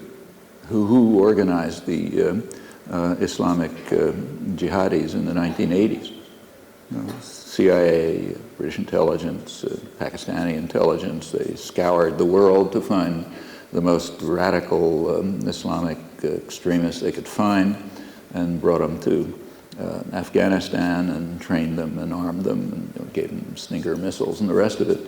The purpose was not to defend Afghanistan, which could have been a legitimate purpose. In fact, doing it probably prolonged the war in Afghanistan, delayed the Russian departure. Russian archives now show the purpose was quite different. It was to bleed the Russians. That's not legitimate. And in fact, they were carrying out terrorist acts inside Russia in the 1980s. Serious ones that almost led to a war between Russia and Pakistan, which would have been a nuclear war. After they had done their job of bleeding the Russians, the West figured, okay, we'll forget about them. But they didn't go away. They went back to their own countries or other places, and that's what's become the Al-Qaeda style phenomenon. It finally turned against the West for reasons that we know. And it's a form of political Islam. And that's happened in country after country. I mean, take, say, the Israeli-occupied one of the arguments against, part of the Syria Accountability Act, I don't have time to go into it, is the claim that Syria is allowing offices of Hamas and Hezbollah, Lebanese Hezbollah, to stay there. Well, where did Hezbollah and Hamas come from? They come from Israel. I mean, Israel created both of them. In the case of Hamas, it did it consciously. I mean, in the occupied territories, Israel was supporting religious extremists in order to undermine the secular PLO, the political Islam. It wasn't even Islam very much. It was a political, secular movement seeking independence for the Palestinians. Well, that was the real threat. Israel preferred secular religious extremists. One of the only, I think maybe the only university in the West Bank that Israel sort of allowed to be funded was the Islamic University. At one point, they were busing students from the Islamic University to Birzeit, the secular university, to break up strikes, protests. Where did Hezbollah come from? Did you ever hear of them before the Israeli invasion of Lebanon? I mean, they're the result of the Israeli invasion of Lebanon in 1982, backed by the U.S., otherwise they can't do it. That was a vicious invasion. I mean, killed about 20,000 people, destroyed a large part of southern Lebanon, led to resistance, and the resistance ended up being Hezbollah, which drove them out of Lebanon, and is now becoming a kind of political organization in Lebanon. Well, those are the purpose of the invasion of Lebanon. It was pretty open. I mean, it was expressed by the highest political military echelons. The purpose of the invasion of Lebanon was to eliminate PLO efforts at negotiation and political accommodation, which were just becoming embarrassing.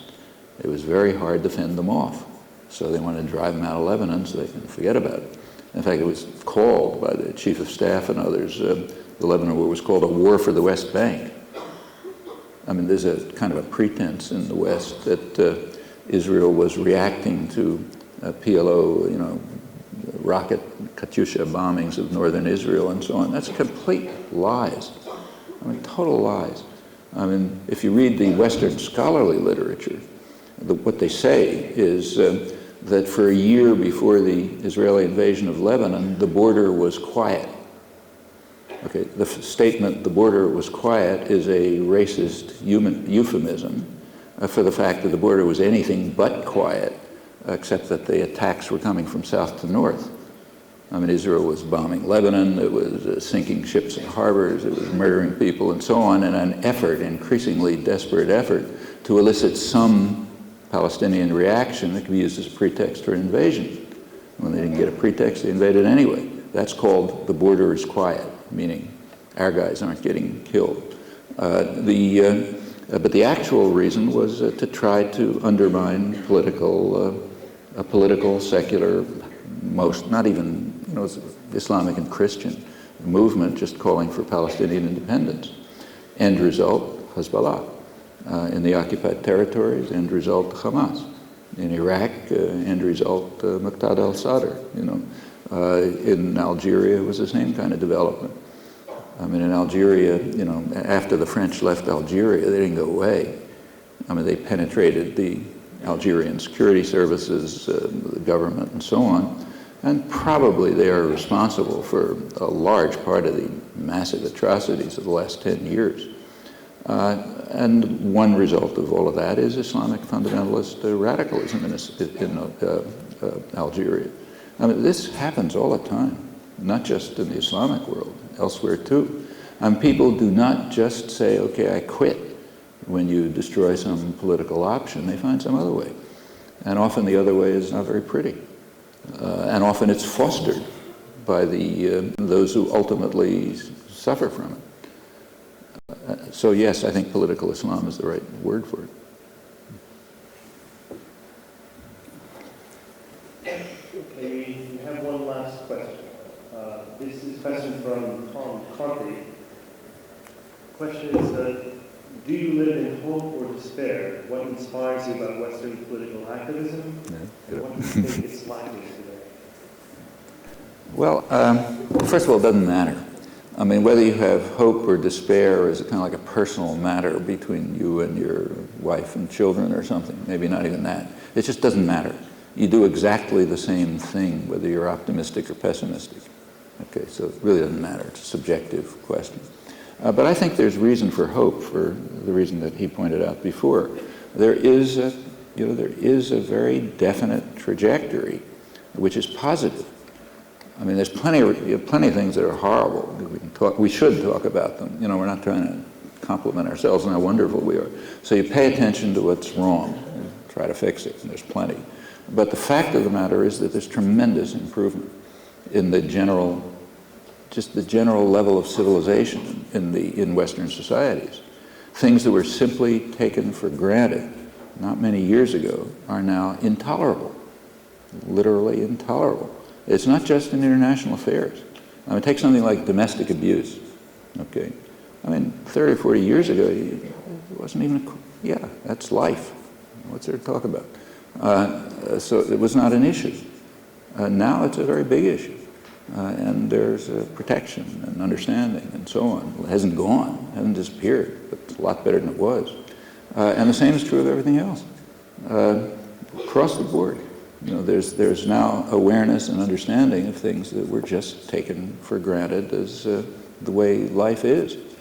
I mean, I don't know this university, but I suspect it's Manchester, but I imagine it's kind of the same as MIT, at my own university. If you walk down the halls at MIT today, it's 50% women, about a third minorities. People are casually dressed, which reflects informal relationships among people without deference to authority and so on.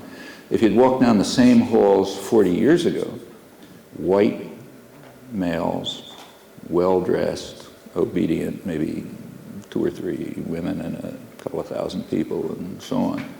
Well, this is more than symbolism. These are changes in the nature of the society. And those changes are going on, and we can foster them. They mean that today there is a basis for education and organizing that is much more advanced than it was not many years ago.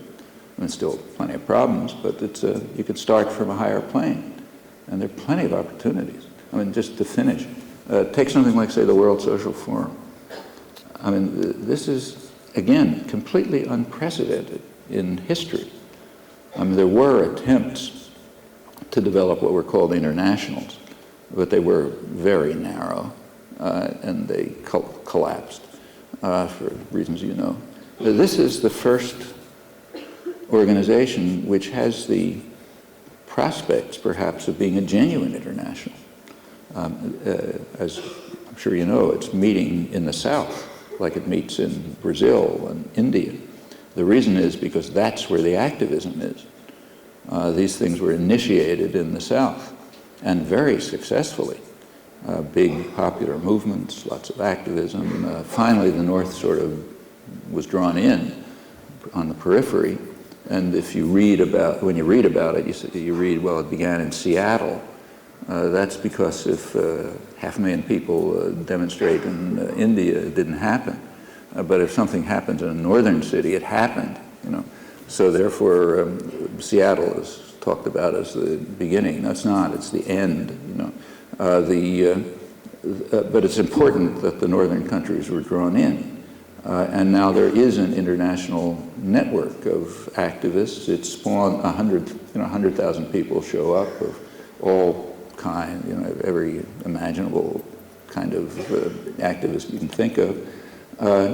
It's now spawned regional and local social forums all over the place, which have the same general conception of what the world is and where they're going, but are looking at local problems, which is correct. They should be looking at what's right next to them.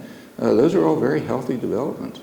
They've never happened before. There's never been anything like them. And it does give a basis for moving on.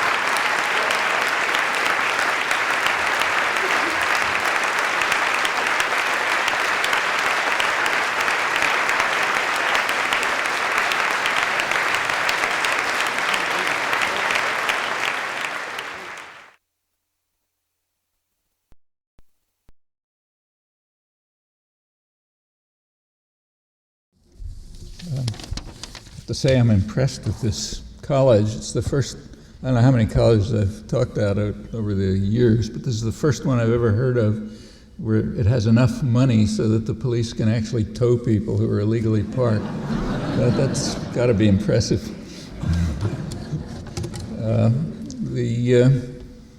Well, I was asked to talk, the title I was given, I guess it's the one that's on some handout you have, is the onslaught against freedom and democracy led by the Bush administration reactionaries.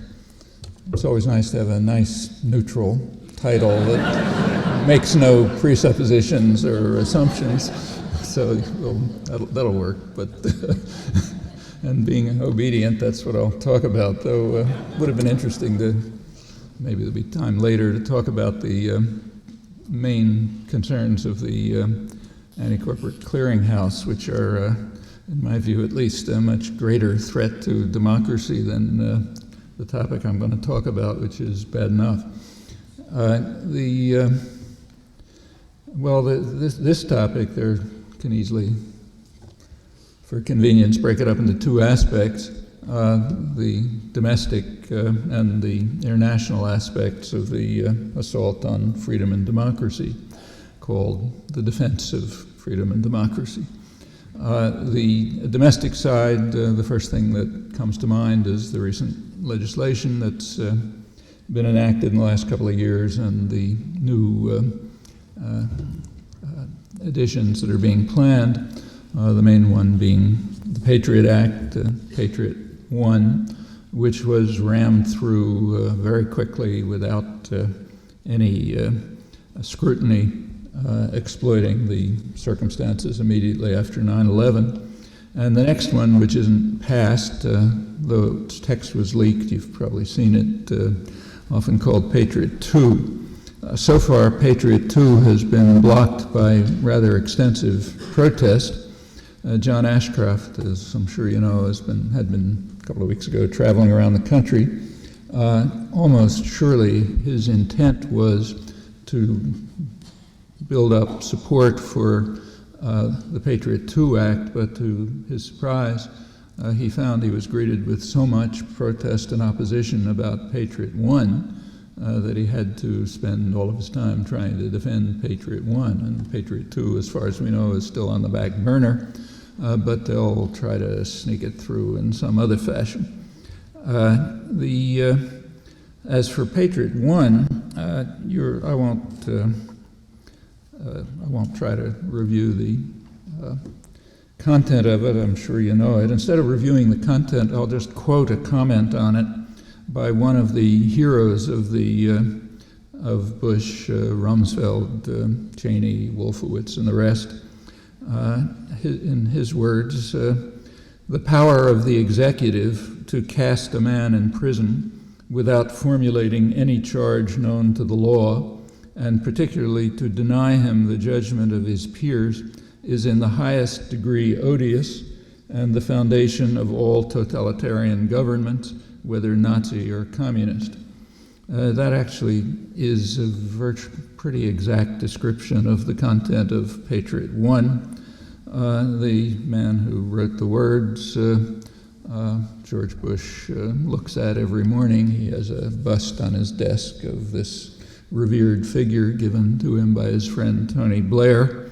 The man's name is Winston Churchill, and he was warning about abuses of executive power for intelligence and preventive purposes. The year was 1943, when England was facing annihilation at the hands of the most murderous, brutal regime in history.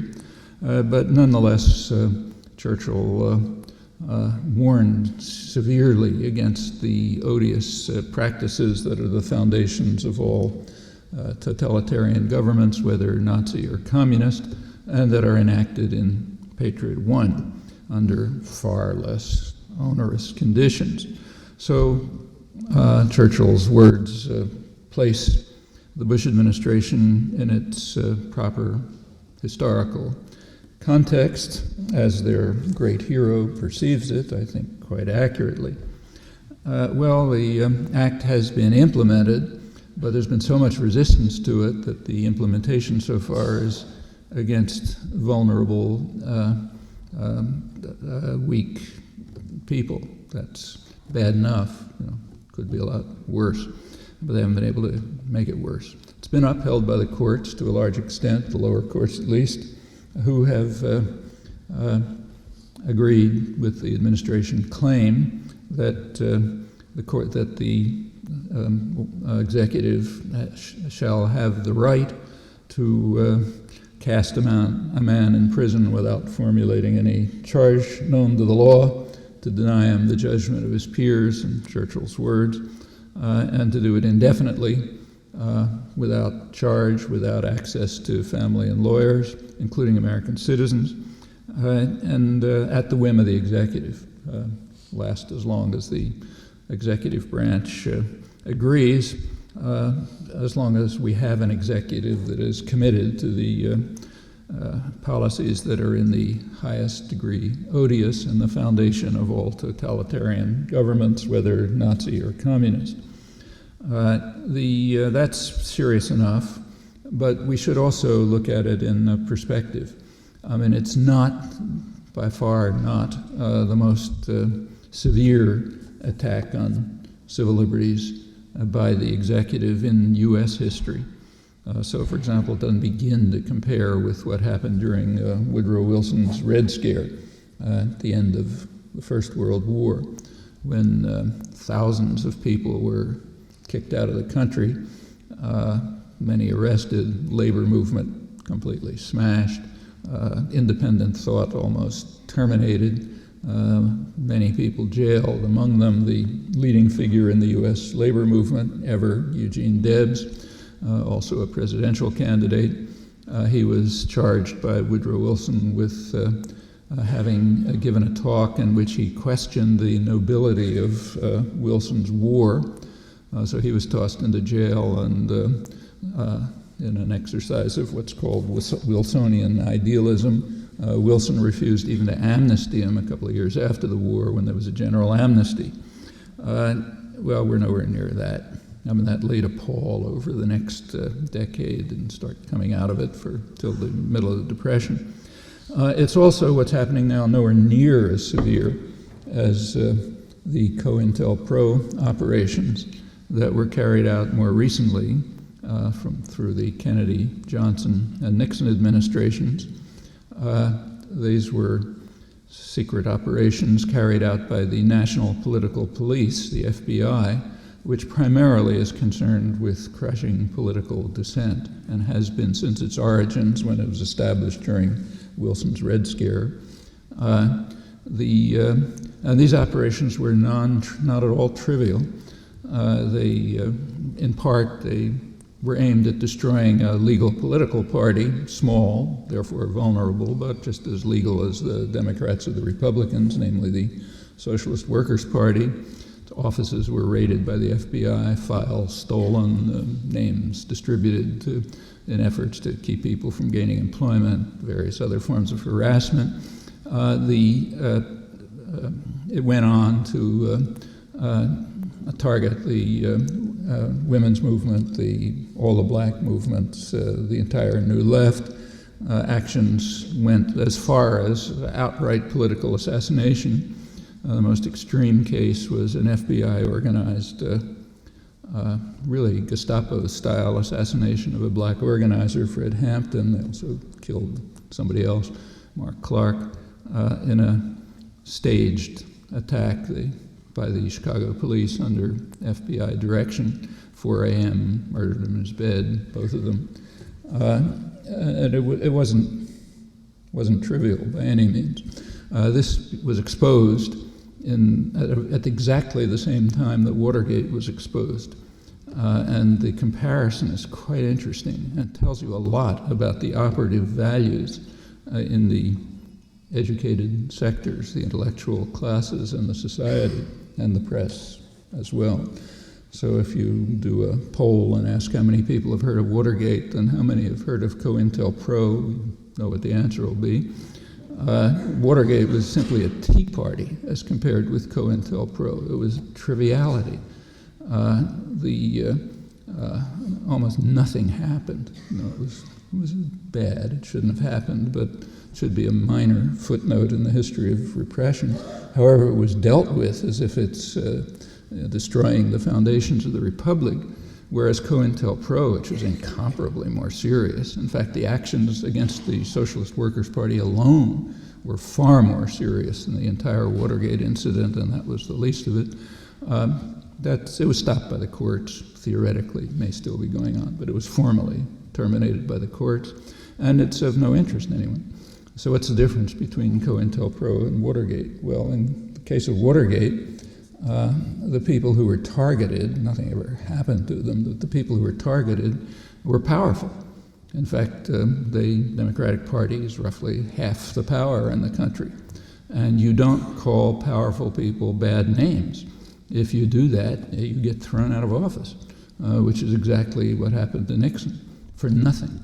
On the other hand, the Kennedy, Johnson, Nixon actions leading all the way to political assassination on Nixon's beat is of no concern to anyone because the people who are targeted aren't powerful people.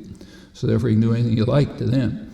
And that does tell us a lot about the operative values. And that remains so. That's the way history is written. You read about Watergate, you don't hear about COINTELPRO. Well, COINTELPRO was incomparably worse than what's happening now, and it helps to put it in perspective. Part of the reason is that the society is just more civilized now. As a result of the activism of the 1960s and the aftermath, people just act differently, see things differently, don't accept things they used to accept.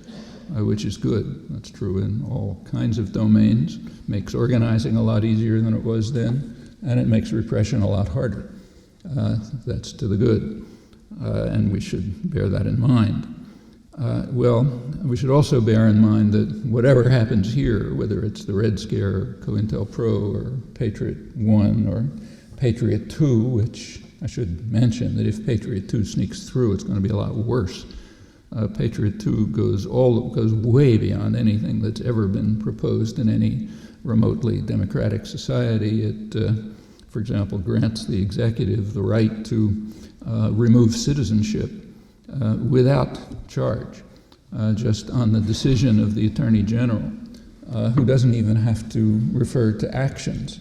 He just has to, as the text puts it, infer from a pattern of behavior that the person deserves to have his citizenship taken away. Nothing like that's ever been dreamt of in anything that calls itself a democratic society, and it almost went through. My suspicion is they were trying to sneak it through under cover of the Iraq War, more or less the way Patriot 1 was sneaked through, but there was enough resistance, so they had to back off, but we'll hear from it again. Anyway, all of these things, whatever they may be, don't amount to very much as compared with what people face in other societies. And it's important to bear in mind that, including, for example, just to illustrate, just take the countries that are the leaders in receiving U.S. military aid. I'll put aside Israel and Egypt, which are a totally separate category.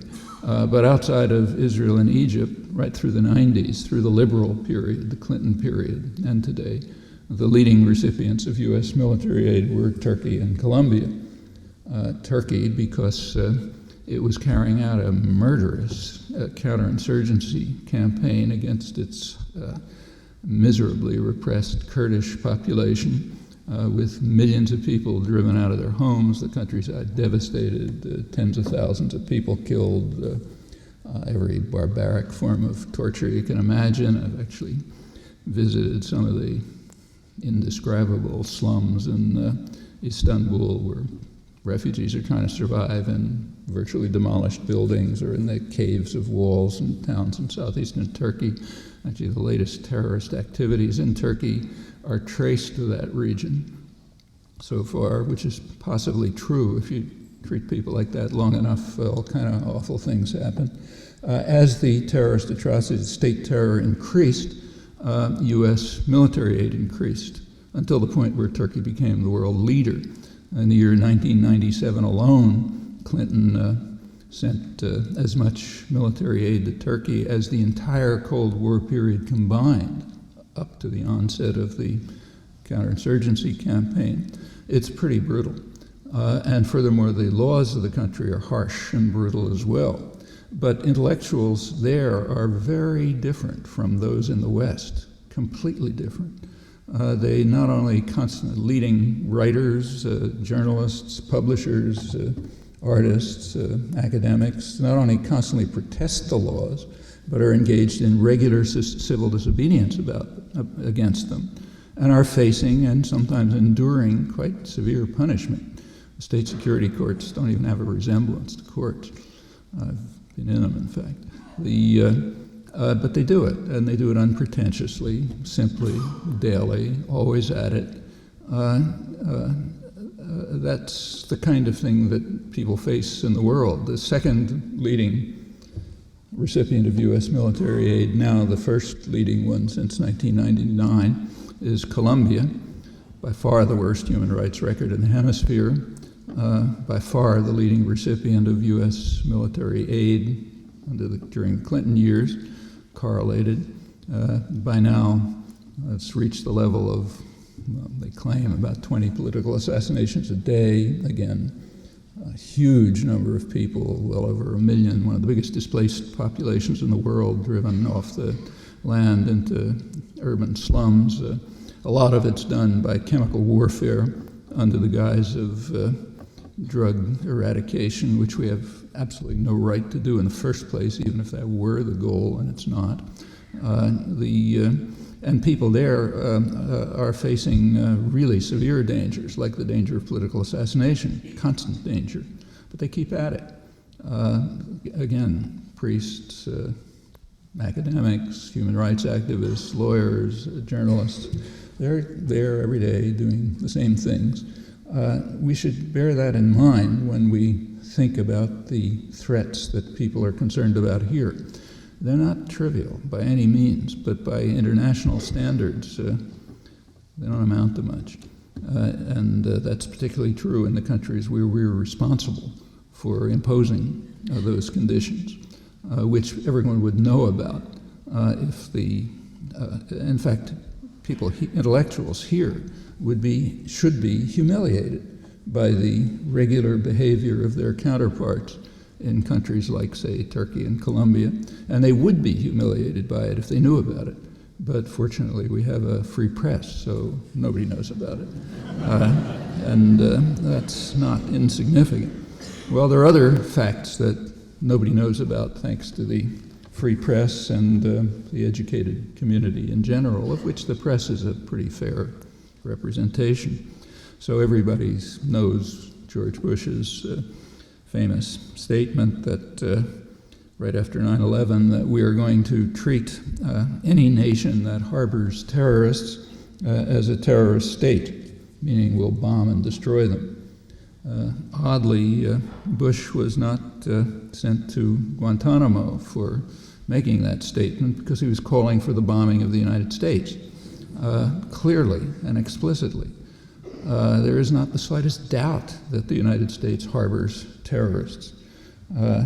Incidentally, about 2/3 of the population agrees with Bush that we should bomb the United States. 2/3 of the population believes that we should bomb any country, has a right, any country, not just the United States, has a result to attack a country that is harboring people who are planning or executing terrorist attacks against it. Well, that means quite a long list of countries should be setting off bombs in Washington and New York, according to 2/3 of the population. Who are the terrorists who are harbored here? Well, begin right at the top. The administration is almost entirely recycled from the Reagan and Bush 1 administration. They have the honor to be the only administration in the world that has been condemned by the World Court for international terrorism, again, in their war against Nicaragua, which, of course, they dismissed the court judgment and immediately escalated the war, in fact, officially directing their forces to attack what they called soft targets, undefended civilian targets. Vetoed a Security Council resolution affirming the court judgment and calling on all states to observe international law. And in fact, that's sort of the least of it, but that's one case. So yes, there's terrorists continuing to direct policy, but let's just keep to the people who the FBI and the Justice Department call terrorists, just that category. Are we harboring them? Well, all over the country, in fact. Most dramatically, though not only, in Miami, the scene of recent state terror activities, which you probably know about. So take, say, Orlando Bosch, who, according to the FBI and the Justice Department, is responsible for, they identify about 30 terrorist acts, some of them quite severe, like blowing up an airliner and killing 73 people, and a lot of others.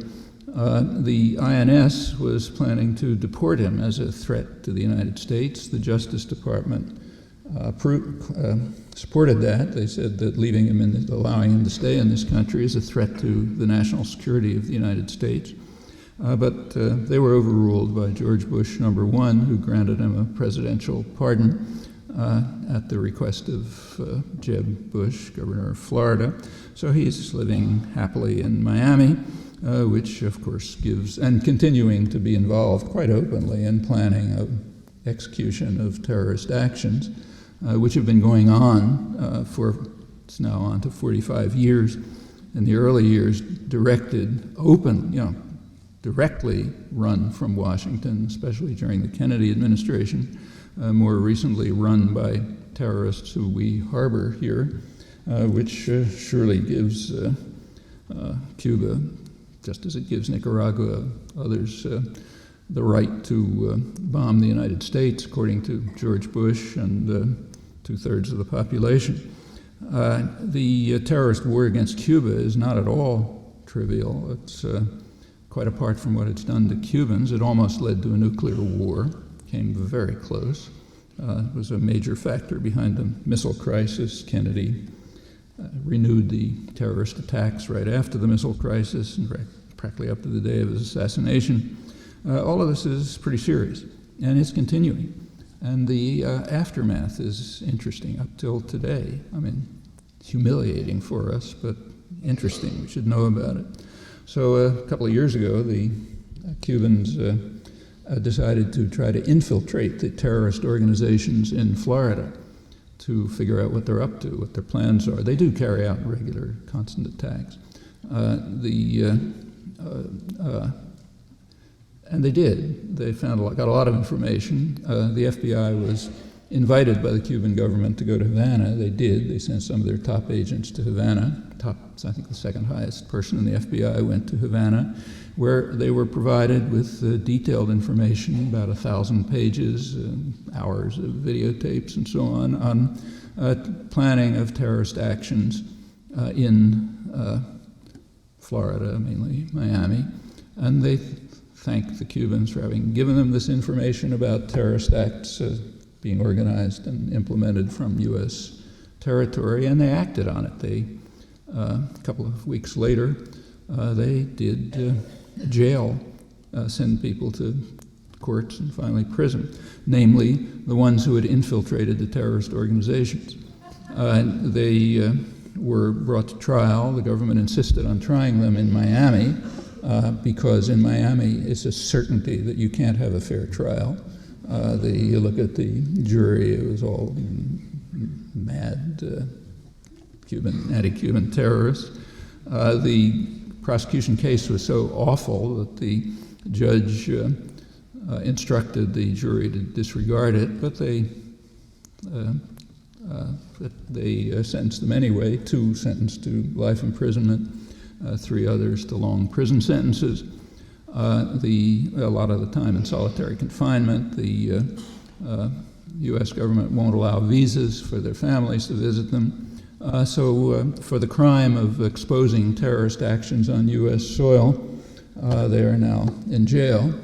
How many people know about this? Well, Cuba, they certainly know. Latin America, everybody knows. In the United States, nobody knows, except those who are involved in the support committees for the Cuban Five, as they're called. Again, a triumph of the freedom of the press, a particularly ironic case, and in this case, given the fuss about terrorism and the talk about harboring terrorists. Well, we could go on, but instead let's continue to something else, still keeping to the free press.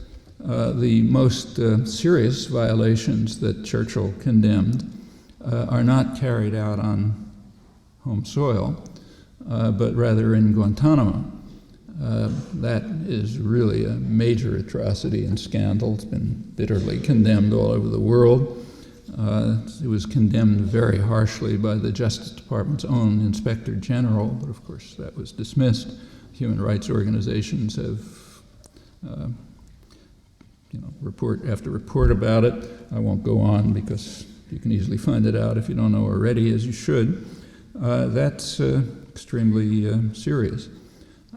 What's that about? Well, the most important aspect is not so much what's happening to the people detained there without charge permanently, and so on. That's bad enough. But more serious is another fact, namely, what's the United States doing in Guantanamo? Guantanamo is illegally occupied territory. It's part of Cuba, which the United States simply stole when it conquered Cuba under the guise of liberation in 1898.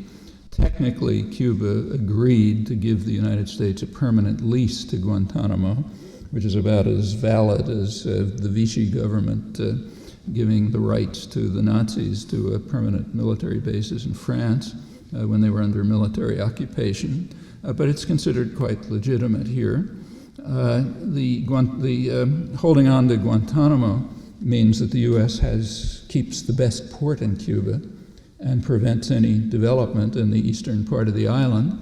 That's part of the effort at economic strangulation of Cuba, which has gone on also for almost 45 years. And that's also been bitterly condemned. Every relevant international forum has condemned it.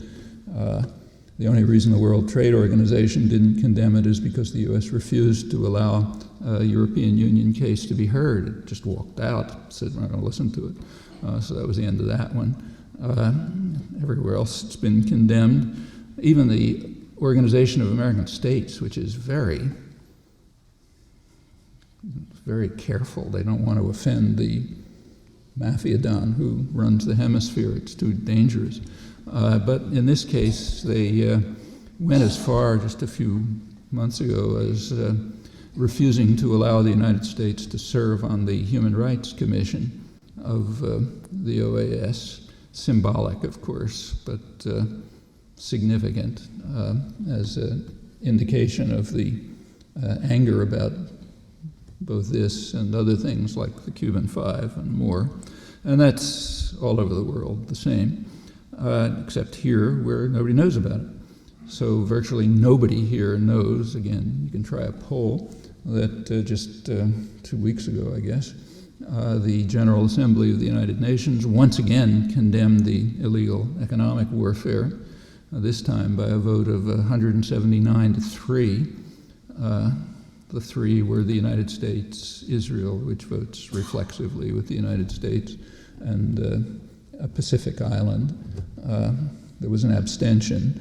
Morocco abstained because although most of the countries of the world, all the countries of the West, condemn Morocco's illegal occupation of the Western Sahara, Cuba is the only country that does so in a principled way, so therefore Morocco abstained in the vote. This was barely mentioned in the United States, just as it is almost always barely mentioned, because we're not supposed to know things like that. We're not supposed to know how the world reacts to illegal U.S. actions designed to strangle and, in fact, in this case, also terrorize a country for reasons that are understood. It's a very free country, the United States. We have a huge documentary record. It's all come out triumph of U.S. democracy that we have such records. It's not a triumph of U.S. democracy that nobody knows about it. That's different. That's a condemnation of the educational system and the media and so on. But if you look at the records, which are available, you find the reasons. It didn't have anything to do with the Russians. It was because of what they called 40 years ago Cuba's successful defiance of U.S. policies going back 150 years, namely to the Monroe Doctrine, which established that the U.S. runs the hemisphere. And Cuba was carrying out successful defiance of this, and therefore they should be subject to massive terrorism, economic strangulation, leading right up to the present. Well, that's what you can know if you want to find out.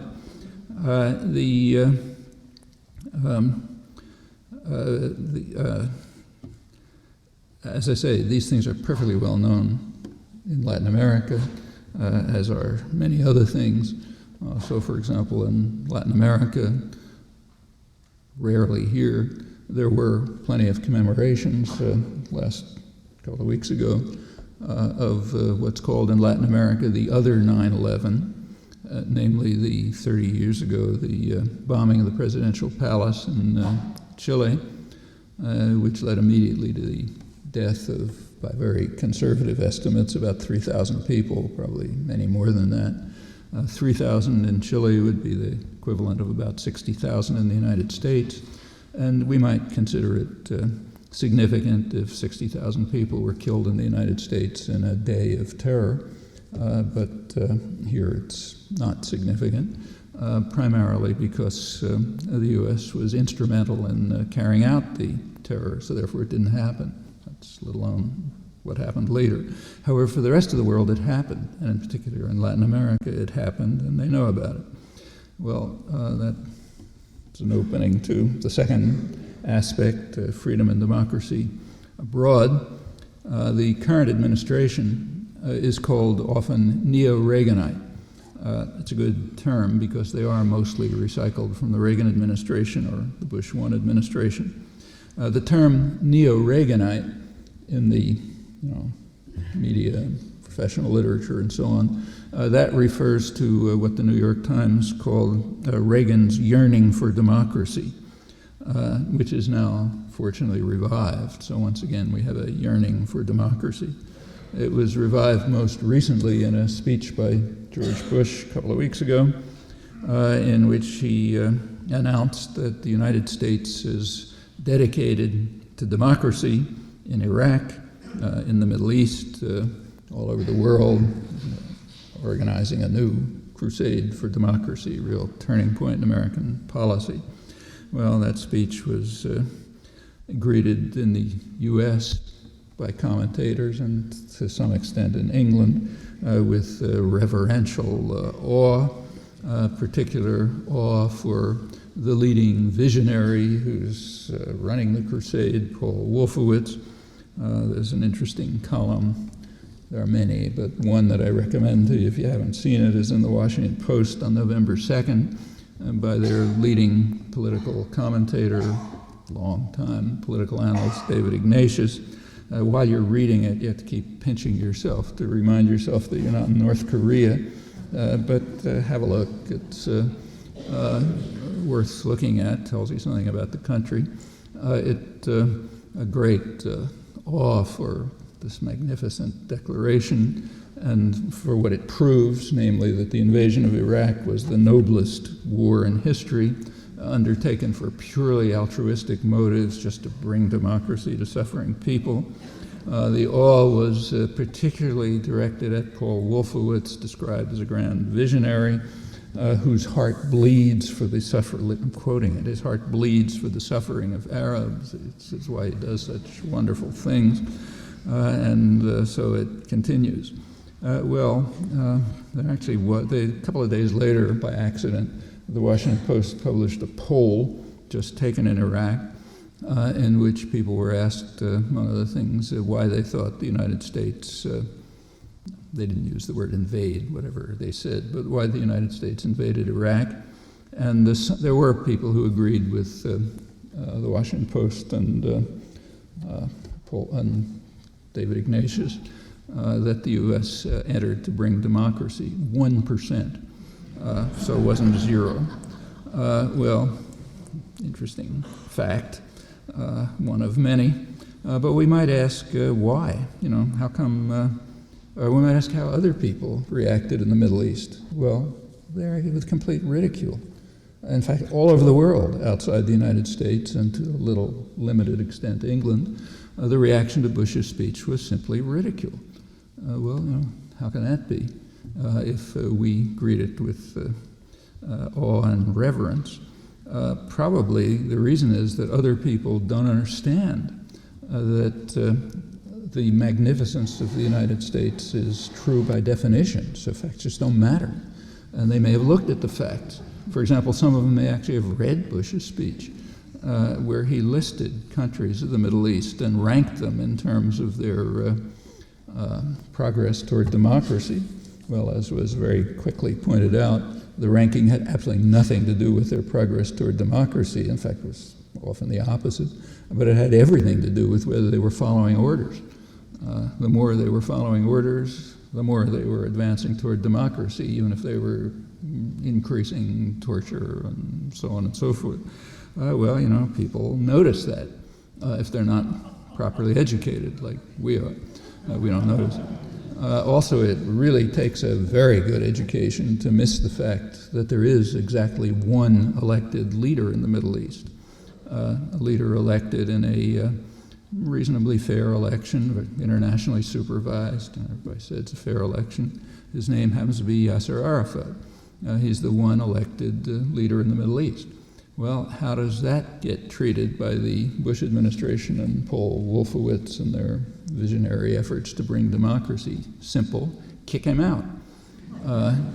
Why? because he isn't doing his job. He was allowed to take over on one condition, namely that he control the population and permit Clinton and the Israeli government to carry out the settlement and development operations in the occupied territories, which are gradually integrating it under Israeli control and have to continue. In fact, in Clinton's last year, the year 2000, when everyone was falling over themselves about the magnificence of his offers, which were incidentally you never saw one single map of the proposal in the United States because it gives the game away. But in that last year, Clinton's last year, also Barack's last year, settlement activity reached its peak in the occupied territories, meaning building what are called facts on the ground. Well, Arafat's job was to keep the population quiet while this was happening. And as long as he did it, he was just fine. Nobody cared how many people he tortured. Nobody cared about the vast corruption, which was enormous. He could do anything he liked, as long as he did his job, keeping the population quiet. When he failed to do that job, to make the slightest bit of difference that he's popularly elected and agreed to be the most popular political figure, it just doesn't matter. Toss him out, bring in somebody who the U.S. wants, who they agreed quite openly, didn't have any political support, but maybe he would do the job. So that's our contribution to democracy in the last few months in the Middle East. Well, not everyone is as well educated and as disciplined as we are. So they look at this and they look at the speech and they fall into the aisles in laughter. It's one of the problems with lacking education. Another problem they have is that they may have a little historical memory. So, for example, there may be people who can actually remember something as far back as, say, 4 or 5 months ago, when quite an interesting episode took place in the United States. I can't even think of an analog to it. There was a display of brazen hatred and contempt for democracy almost throughout the entire spectrum in the U.S., which I just can't think of anything like it. That was the story right before, during the Iraq War, about old Europe and new Europe. You'll remember that. So old Europe are the really bad guys, like France and Germany. And new Europe are the good guys, like Berlusconi and Aznar, who are the grand Churchillian figures leading the world to democracy, in contrast to also some of the East European satellites were allowed in. They were also grand figures, the former Russian satellites. That's New Europe. What was the criterion that distinguished New Europe from Old Europe? Again, it takes a good education not to see it. It was very precise. Old Europe, the bad guys, are the countries where the governments took the same position as the large majority of the population. New Europe, the good guys, or leading the way to democracy, are the countries where the leaders overruled an even larger majority of the population in virtually every case and took their orders from Crawford, Texas. So therefore, they're Democrats. And this passed without a comment, almost. Some of the press was a little honest about it, like the Wall Street Journal, which often is more honest. They have a more trustworthy audience, I guess. So they actually quoted the foreign minister of Latvia, who was asked why Latvia went along with the United States when the population was overwhelmingly opposed.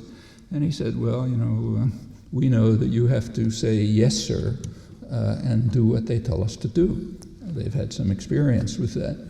And so they understand that that's how you get the democratic credentials. After all, they were a people's democracy, so they know how democracy works. But for the most part, this passed without any comment. Actually, the most interesting case was Turkey.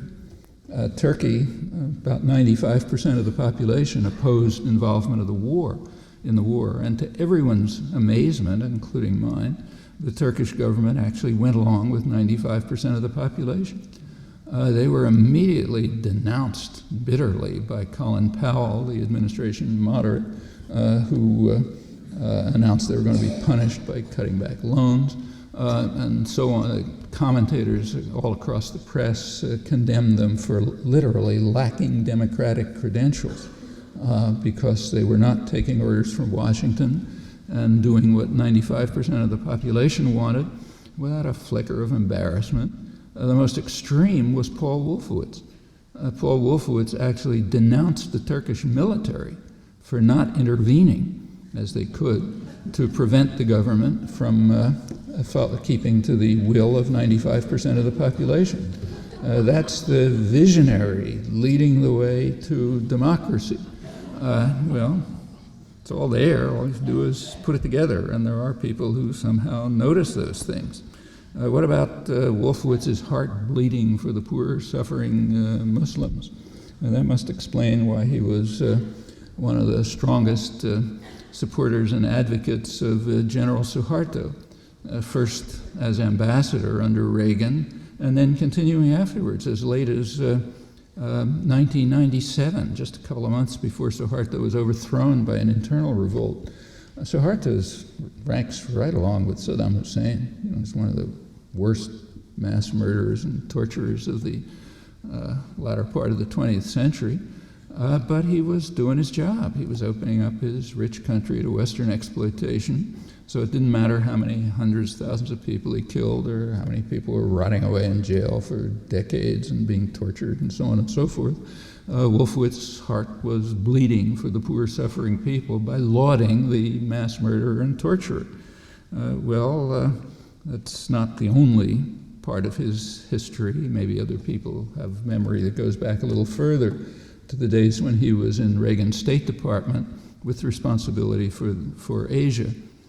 So that meant that he was supporting Marcos, dictator Chun in South Korea, both brutal killers and torturers, and right to the end of their rule. I mean, there's now a reconstruction of history, but if you look at the actual history, yes, that's what it was, right to the end until they simply could not be maintained any longer because they were being overthrown by internal revolt. You can't, however, blame him for some other things. So you can't blame him for supporting Duvalier till the end, or Ceausescu, who was easily the counterpart of Saddam Hussein and was supported right to the day of his final overthrow by the Reagan and Bush administration. It's one of their favorites, in fact. Noriega, a rather minor thug who they supported, and quite a cast of quite an interesting rogues gallery. Take a look at the people who were supported by the current incumbents in Washington. It's pretty impressive. Right to the time that they were overthrown, strongly supported. And the rogues gallery gets new names every day. So not long ago, the ruler of Equatorial Guinea, Obiang, was welcomed in the White House.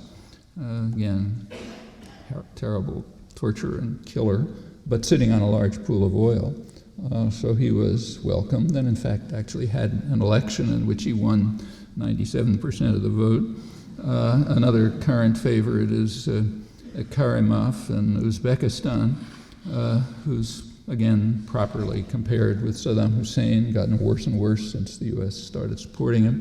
Recently the British ambassador was recalled from Uzbekistan because he had the temerity to condemn the dictator and describe, for example, the way he gets rid of his opponents by boiling them to death. So he was taken back to London to teach him some manners. So we can add him. And so it continues without change, right alongside the reverence for the new love of democracy and the visionaries carrying it forward. Well, you also can't blame Wolfowitz for the support of the current incumbents for Saddam Hussein. That's Rumsfeld, Powell, Cheney. The Bush 1 administration supported their favorite killer in the region right through his worst atrocities because they didn't care. Now they claim to be upset about them, but not at the time. Continued to support him, provide him with means for developing weapons of mass destruction. Long after the war with Iran, had nothing to do with that. That's another excuse. In fact, they gave the reasons publicly. The reasons were, Bush #1 explained, his administration, the reasons for supporting Saddam after the atrocities, after the war, was our responsibility to American exporters. So it doesn't matter how many people they gas or kill, we have a responsibility to support American exporters. If they want to help them develop weapons of mass destruction, it's our responsibility. If you take a look at the statements, they also added the usual boilerplate about how supporting Saddam Hussein will help improve the human rights situation and bring stability and so on and so forth. All on the public record, right up till the day of the invasion of Kuwait, in fact. Rarely reported, but it's in the public record. And then they returned to support for Saddam in 1991. Now you read, agonized reports of the hideous mass graves that are being unearthed in southern Iraq. Thomas Friedman uses that to demonstrate that it really was a moral war. He's agonizing over the mass graves, which he knew about perfectly well in the spring of 1991. It was perfectly well known. That's when the U.S. authorized Saddam to crush an internal rebellion that might have overthrown him. The reasons were explained in print, for example, by Thomas Friedman, who approved of it, because, as he put it, the best of all worlds for the United States would be an iron-fisted military junta which would rule Iraq just the way Saddam did. He's kind of an embarrassment, but there isn't anyone else who will have to back him. While the main New York Times Middle East correspondent, Alan Cowell, explained that we have to, we're kind of upset about all the slaughter and terror and so on, but there is, he said, a near unanimous view, meaning the U.S. accepts it, that Saddam offers better hope for the stability of Iraq than the people who are trying to overthrow him, meaning we don't want Iraqis to rule Iraq. And if we can't do it, we'd rather have Saddam. All of that's in the papers. You can read it. In 1991, while the mass graves were being filled by Saddam's terror authorized by the U.S., now the time has come to agonize over them and to talk about how awful this was, and we have to have the noblest war in history because of it. And no one will be so unkind as to mention what the same people wrote when they knew all about it as it was happening. And they could have stopped it if they'd wanted. Well, another tribute to the discipline of properly educated people. You also can't blame Wolfowitz for Africa. That was the specialty of administration moderates like Colin Powell, for example. During the Reagan administration in Africa, in the countries neighboring South Africa, Angola and Mozambique, in those countries, about 1.5 million people were killed and over $60 billion of damage were caused by South African aggression and atrocities, supported by the United States. That's just during the Reagan years. Congress did impose constraints. It legislated sanctions against South Africa, but the Reagan administration found ways around them, and they were able to increase trade and support for South Africa afterwards. Meanwhile, condemning the Nelson Mandela's African National Congress as one of the more notorious terrorist organizations in the world. It was during the period when Powell was National Security Advisor. At the same time, the U.S. undermined the major UN effort to condemn terrorism. There were several, but the major one was in December 1987, a very strong resolution condemning terrorism in all its forms, calling on everyone to do everything possible to stamp out the plague. There were 2 votes against it, the United States and reflexively Israel. 1 country abstained, Honduras, probably the ambassador had a stomachache that day or something. Otherwise unanimous, but effectively vetoed. When the U.S. votes against a resolution, it's vetoed. In fact, doubly vetoed because it's also banned from reporting and banned from history, so it's unknown. Also unknown are the reasons why the United States and Israel banned the resolution against terror. They explained it in the General Assembly debate, again on the public record. The reason was one paragraph which said nothing in this resolution prejudices the right of people to struggle for their freedom under racist and colonialist regimes and foreign military occupation, in accord with the Charter of the United Nations and to gain support from others to do so.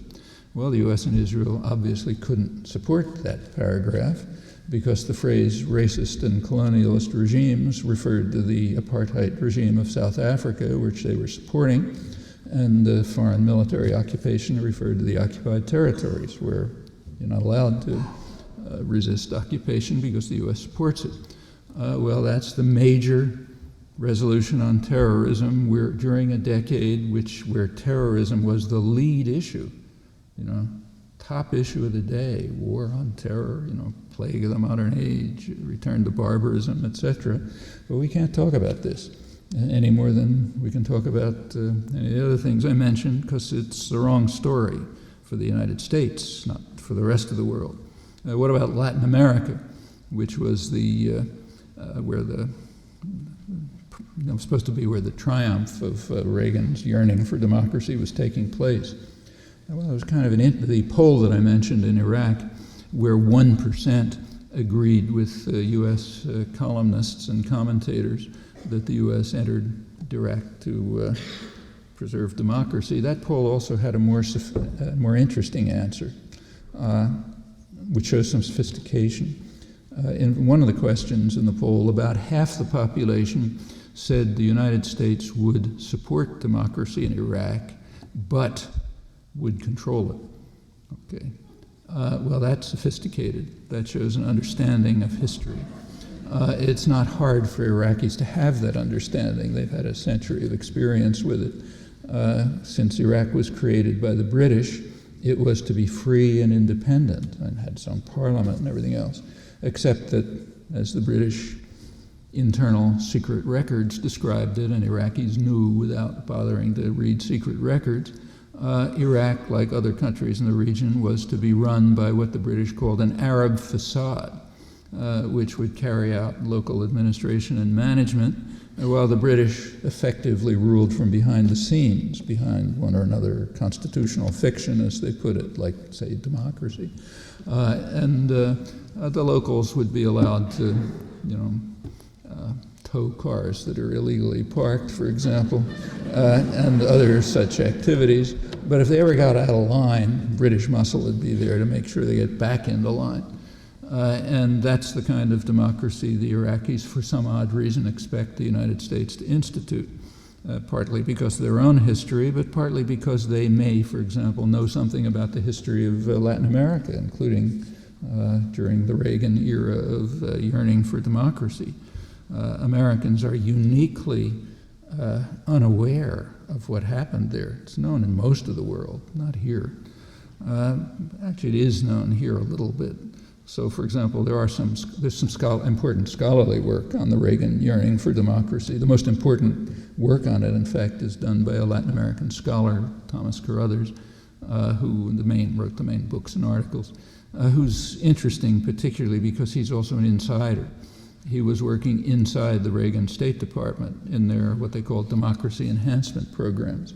So he's writing both as an insider and as a scholar describing what happened.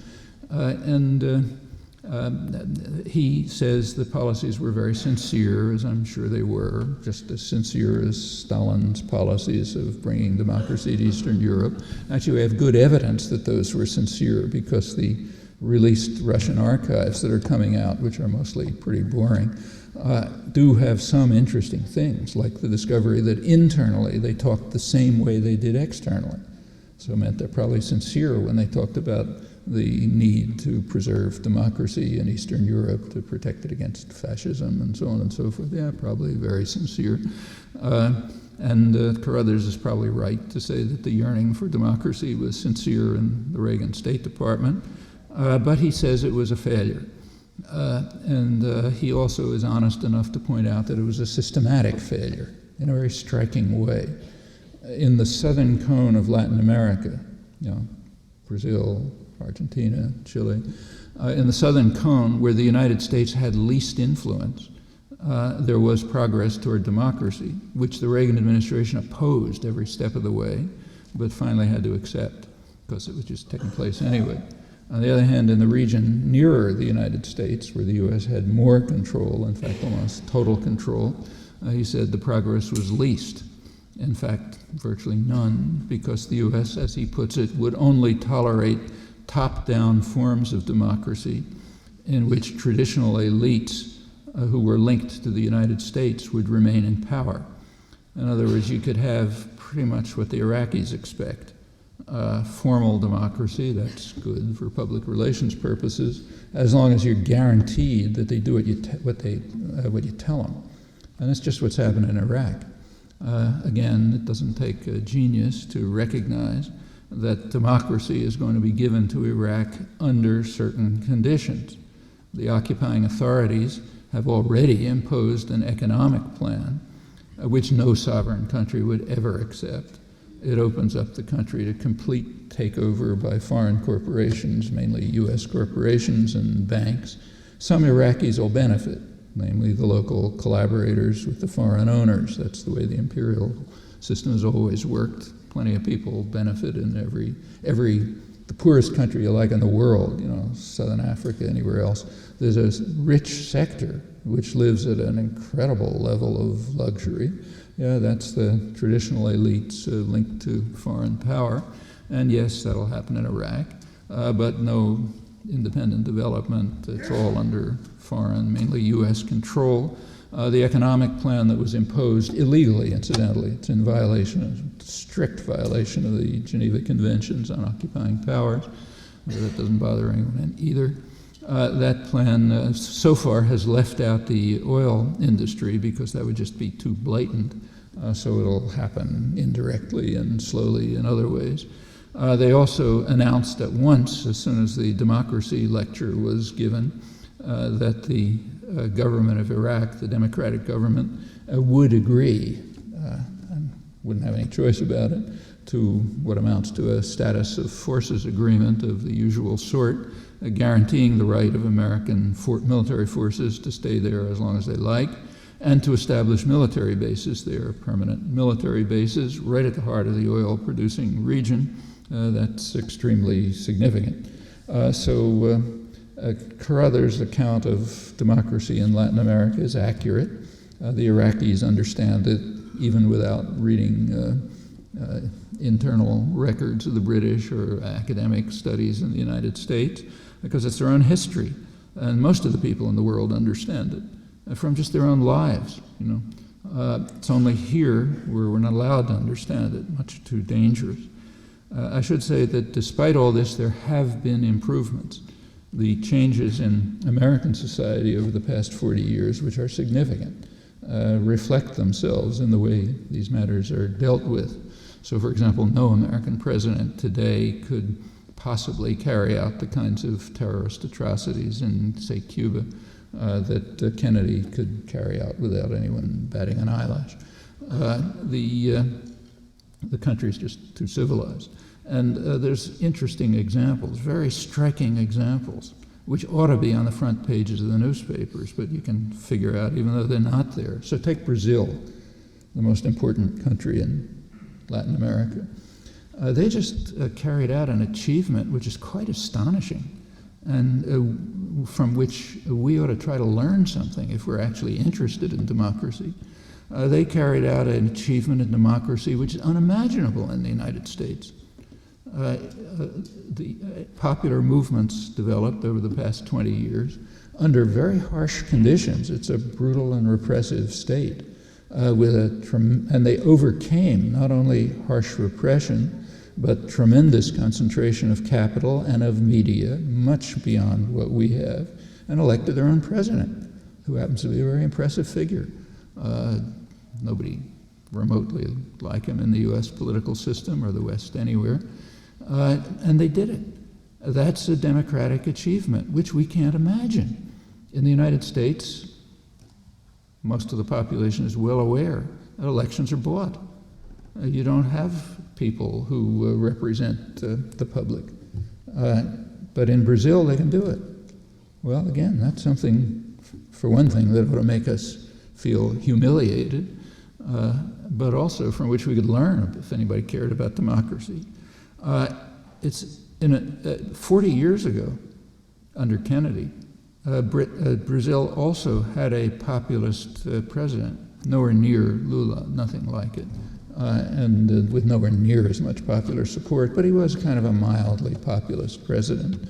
Well, at that point, the Kennedy administration organized a military coup, which took place immediately after the assassination, but had already been placed in motion by John F. and Robert Kennedy, which instituted what's called a national security state, neo-Nazi state, torture, repression, violence. Brazil's an important country, so it had a domino effect throughout the continent. One of the effects was the other 9/11, which was one of the other military coups that followed in this. And they got rid of him. That threat was overcome. Today, there's no military coup planned in Brazil, though the threat to U.S. corporate and power interests is much greater. Why? Well, there are a number of reasons, and they're worth thinking about. One reason is that the population of the United States wouldn't tolerate it any longer, nor would the Brazilians, but we're talking about ourselves, which is what matters to us. People here would not tolerate a Kennedy-style military coup establishing a neo-Nazi state. It's just become too civilized, thanks to the activism of mostly young people in the 60s and the following years. It's one reason why the 60s are so bitterly condemned and denounced in the liberal press. So, for example, last Sunday's New York Times book review, but constantly. They're hated because they civilized the country. They got people involved in women's rights and environmental issues, opposition to aggression and violence. I mean, all kind of horrible things happened then. No wonder it's denounced. But it did change the country a lot, and people would not accept a Kennedy-style terrorist war or a Kennedy-style military coup. Those are not possible now, fortunately. That's progress. But there's another reason why there's no plan for a military coup. It's not needed. The actions of the Clinton administration and its predecessors in establishing international economic arrangements under the fraudulent cover of free trade has almost nothing to do with trade, but the international economic arrangements that are called neoliberal everywhere else in the world, here they're called free trade, it's a joke, and that you see in the World Trade Organization that were just brought up to be extended in the Miami atrocities that took place a couple of weeks ago. Those arrangements are very effective. They began around 30 years ago with the breakdown of the post-war international economic system, first by liberalization of capital flow and deregulation of currencies. Now, it was well understood that control over capital flows is critical to democracy. Keynes pointed out 70 years ago that unless there are controls over capital, as he put it, the experiment with democracy in the West is seriously in danger. And the reasons are obvious.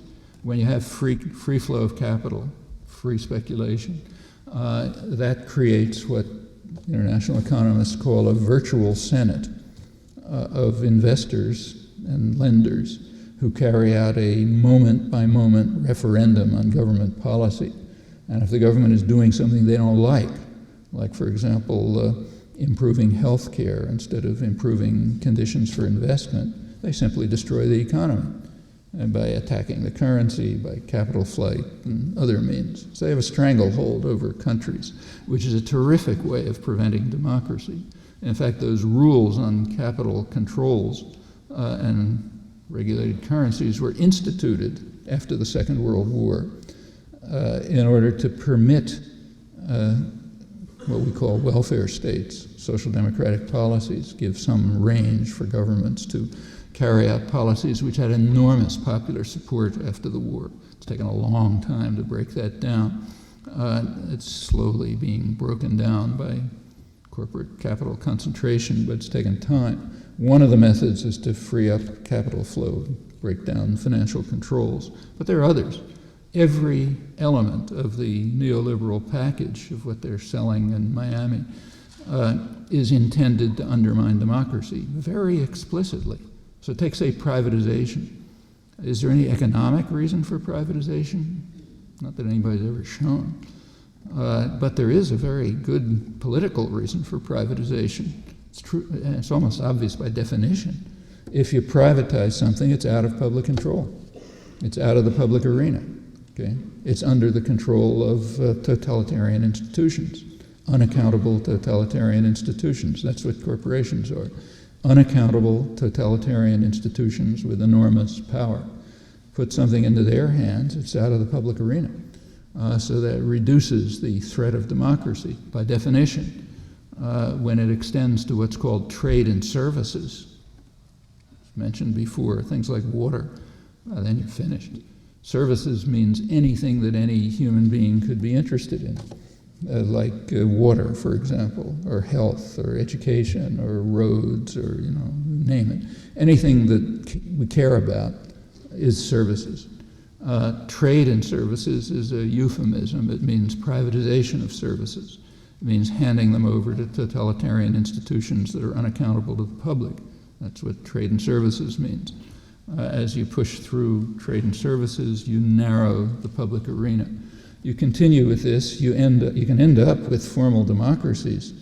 And in fact, you don't even need terror anymore, or even control of opinion. You need nothing, because there's no public arena left. There's nothing for people to make decisions about. It's all in the hands of tyrannical institutions which are effectively unaccountable to the public. Well, that's called neoliberalism. It's also harmful to the economy, but that's secondary. Those are the methods. That's what's being discussed. That's what's at issue in places like Miami and Cancun and so on. Well, at this point, we're up to the major methods of controlling and undermining democracy, which have to do with the main mission of the organization that's running this event, corporate control. Obviously, the most powerful institutions in the modern world. Plenty to say about them. Now we're at the heart of the problem, but now I'll stop. It's not about the title that was announced.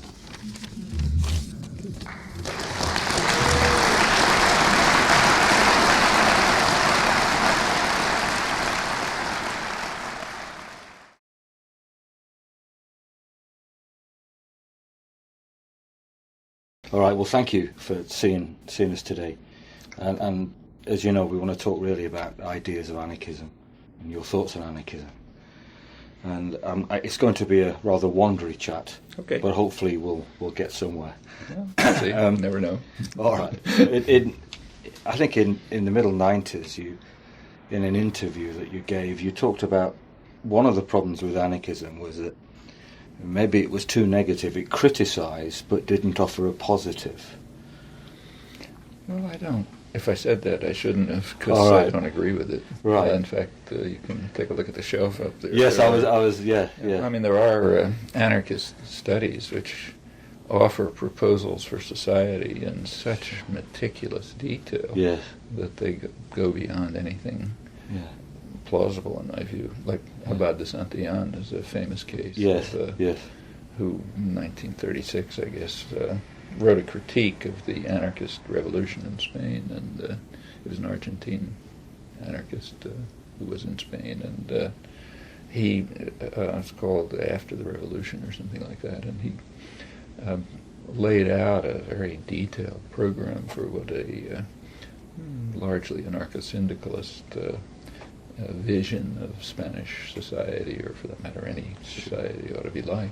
And there are many other proposals. I mean, I think the question about detailed planning for the future is not so much can we do it? Sure, we can do it in lots of different ways, but whether we know enough about human beings, about society, about institutions, the effects of introducing institutional structures into human life.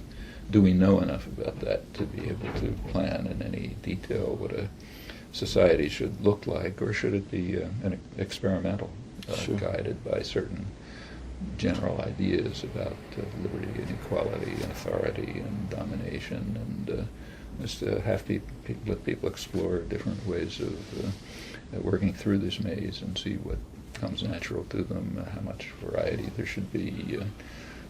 What are you going to do with people who don't want to work, or people with criminal tendencies, or people who don't want to go to meetings, and there's millions of questions that come up. To what extent do you want to interchange jobs or delegate responsibility on the basis of interest and talent and so on? I mean, if somebody wants to be a carpenter or a nuclear physicist or a pianist, and somebody else wants to be an administrator, do you necessarily require that they interchange jobs as a matter of principle, even if they're all happy or if they don't? I don't think we know. There's both positive and negative comments you can make about that, but I don't think we know the answers.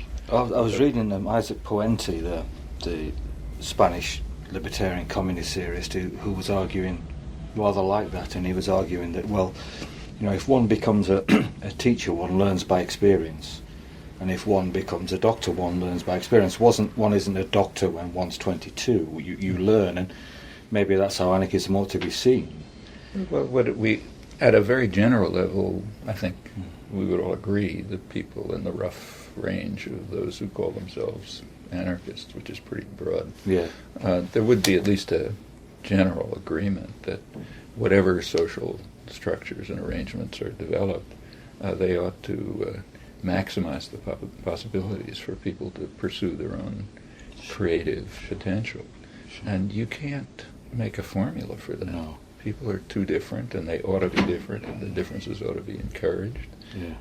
And just like with raising children, you want them to find their own path. You don't say, here's the rigid framework. Sometimes people do, but shouldn't say, here's the framework you're supposed to follow. And my own view, I differ from some of my close friends on this, is that we should be cautious about trying to sketch out the nature of a future society in too much detail. It's not that it can't be done. It can be done. It can be done in interesting ways, different ways, and has been done.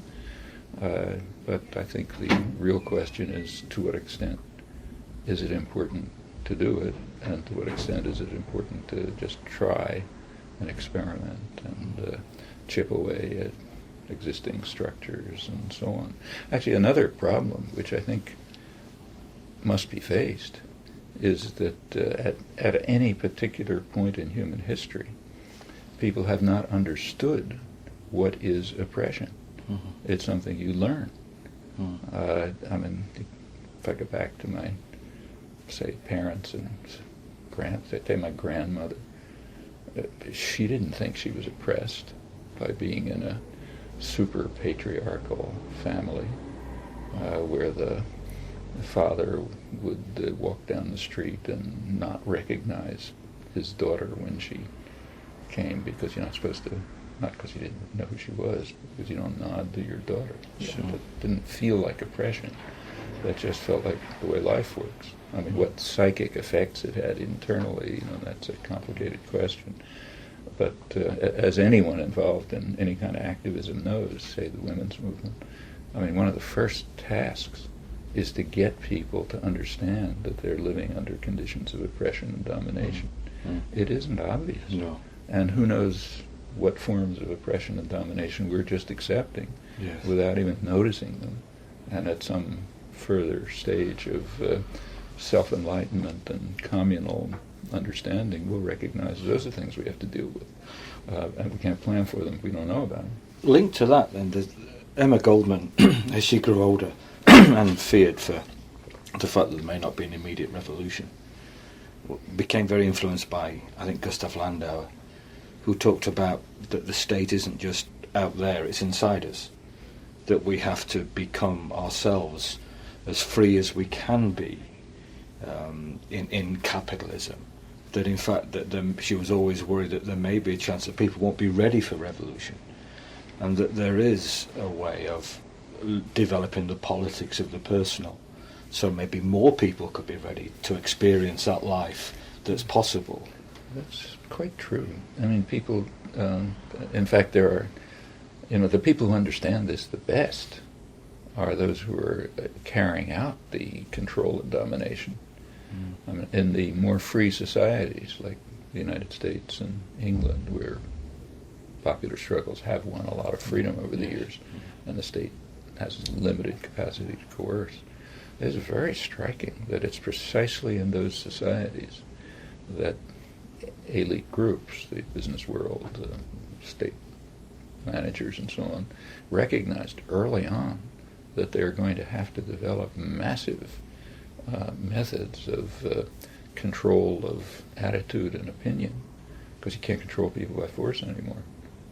And therefore you have to modify their consciousness so they don't perceive that they are living under conditions of alienation, oppression, subordination, and so on. In fact, that's what, probably a couple of $1 trillion a year spent on this in the United States, very self-consciously. I mean, from the framing of television advertisements for 2-year-olds to what you taught in graduate school economics programs. It's designed to create a kind of a consciousness of subordination, and it's also intended specifically and pretty consciously to suppress normal human emotions. So normal human emotions are sympathy and solidarity. I mean, not just for people. I mean, for stranded dolphins. It's just a normal reaction of people. And if you go back to, say, the classical political economists, people like Adam Smith, this was just taken for granted. It was the core of human nature. Any society's got to deal with this. Well, one of the main concentrations of advertising and education is to drive that out of your mind. And it's very conscious. In fact, it's conscious in social policy right in front of our eyes today. So they take the effort to destroy Social Security. Well, what's the point of that? Well, the point is, there's a lot of scam about financial problems and this and that, which is all total nonsense. And of course they want, they'd like Wall Street to make a killing, but underlying it all, I think, is something much deeper. Social Security is based on a human emotion, a natural human emotion, which has to be driven out of people's minds, namely the emotion that you care about other people.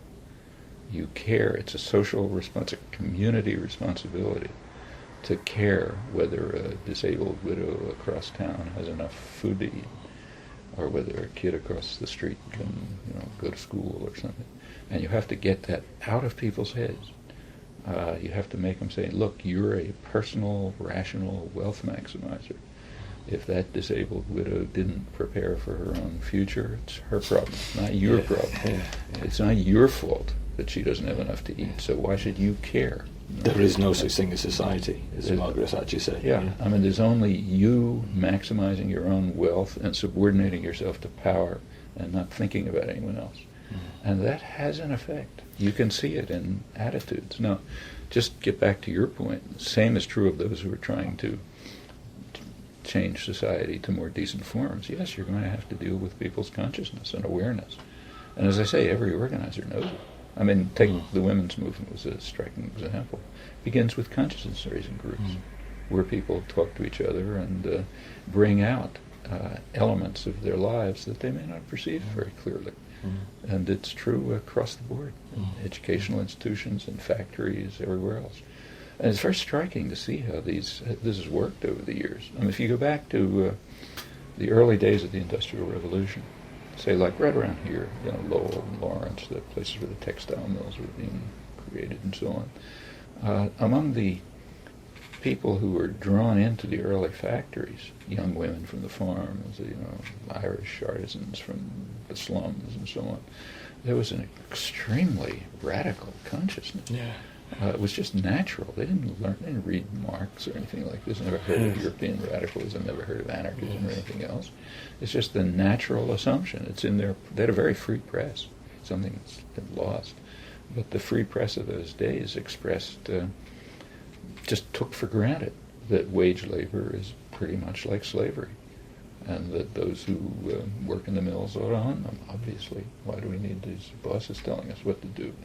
And that the whole factory system, industrial system, is just crushing our cultural values and creative impulses and turning us into robots and so on and so forth. All of this was understood, taken for granted. You go out to a working class neighborhood today, you won't find that. And that has to be, it's not that people have to be taught it. It has to be brought out from their inner nature, where it's been suppressed by very conscious efforts. Actually, it's striking to see how conscious this is. So, about like a century ago, Taylorism was introduced into industry. Taylorism, Frederick Taylor was. Yes. So the idea was to turn workers into robots. So every motion is controlled, and they don't have any choices, and they become essentially robots. It was like everything else. It was initiated in the military system, because there you can carry out experiments cost-free and public and cost and take risk-taking and so on. But then it was transferred to industry, it's the mass production system and so on. And it did. Lenin was very enamored of it. It was terrific, because it basically had the same conceptions as capitalist managers. And the idea was to robotize work. But it was very quickly recognized that, like the 1920s, that what they called on-job control, turning a person into a robot on the job, can be extended to off-job control. That is, controlling every other aspect of life the same way. So why should people not be robots in their entire life?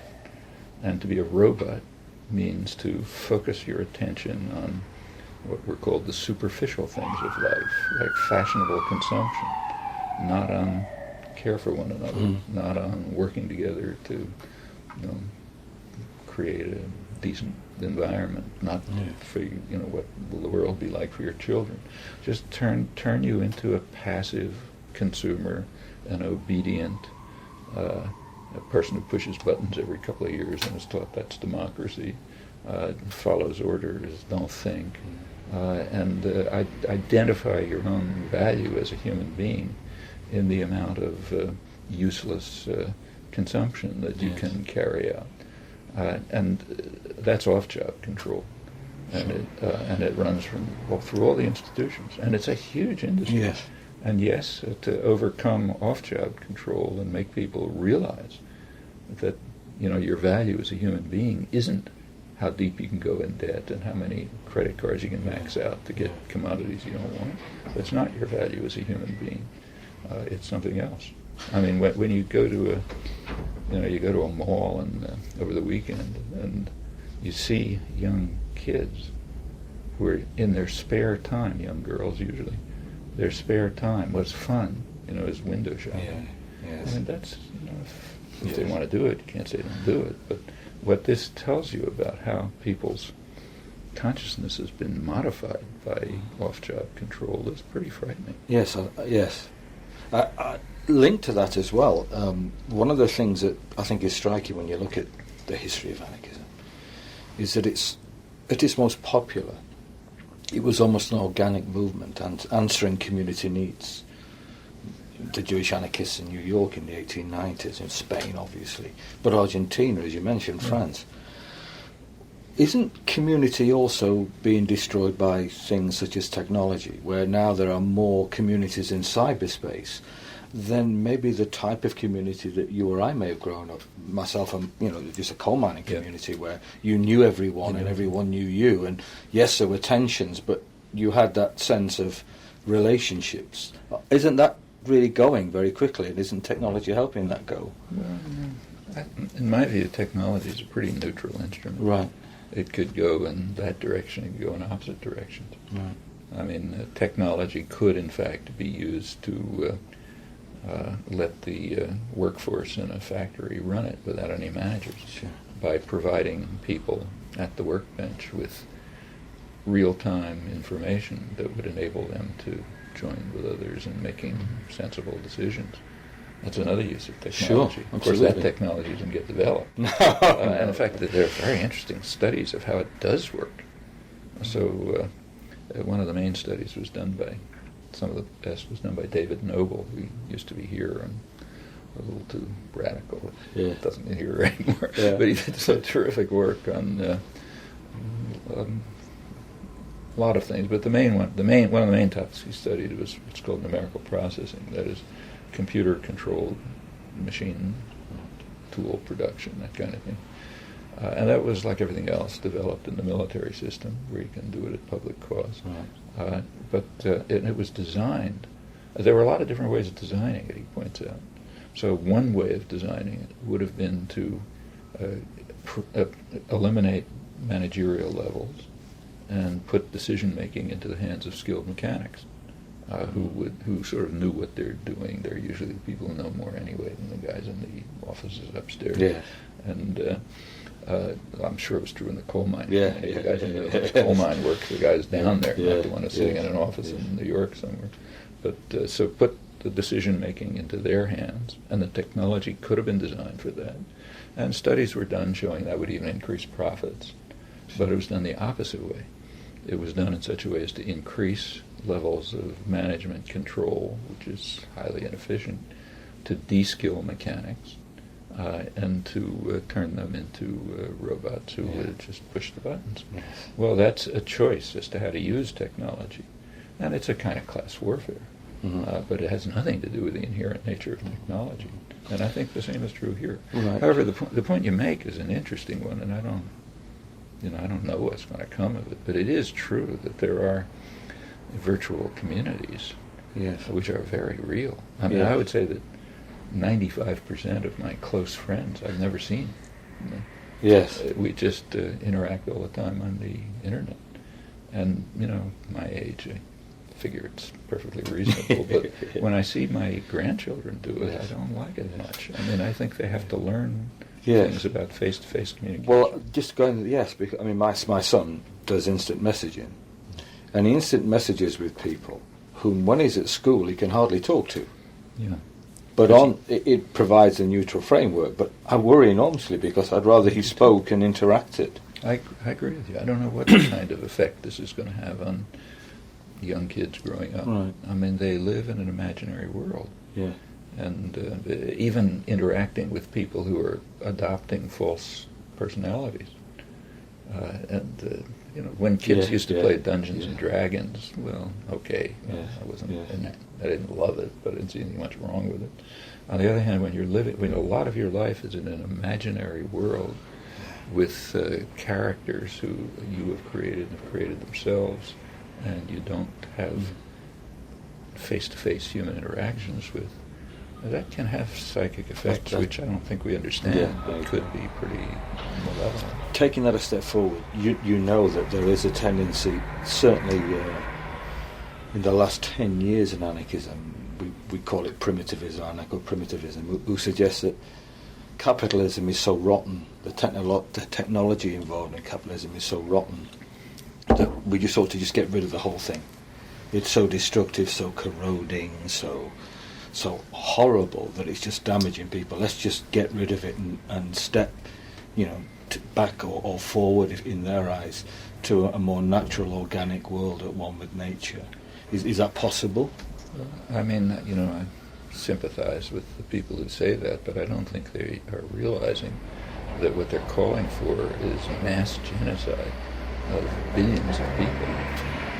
Because the way society is now structured and organized, urban life and so on and so forth, if you eliminate these structures, everybody dies. For example, I can't grow my own food. It's a nice idea, but it's not going to work. Not in this world. And in fact, none of us want to live a hunter-gatherer life. There are just too many things in life that the modern world offers us. But just in plain terms of survival, that's calling for the worst mass genocide in human history. Yes. And unless one thinks through these things, Yes. it's not really serious. Yes. I agree. Sorry, a couple of quick things now. A lot of people I know in Europe know you through your introduction to Daniel Guérin's book, Anarchism.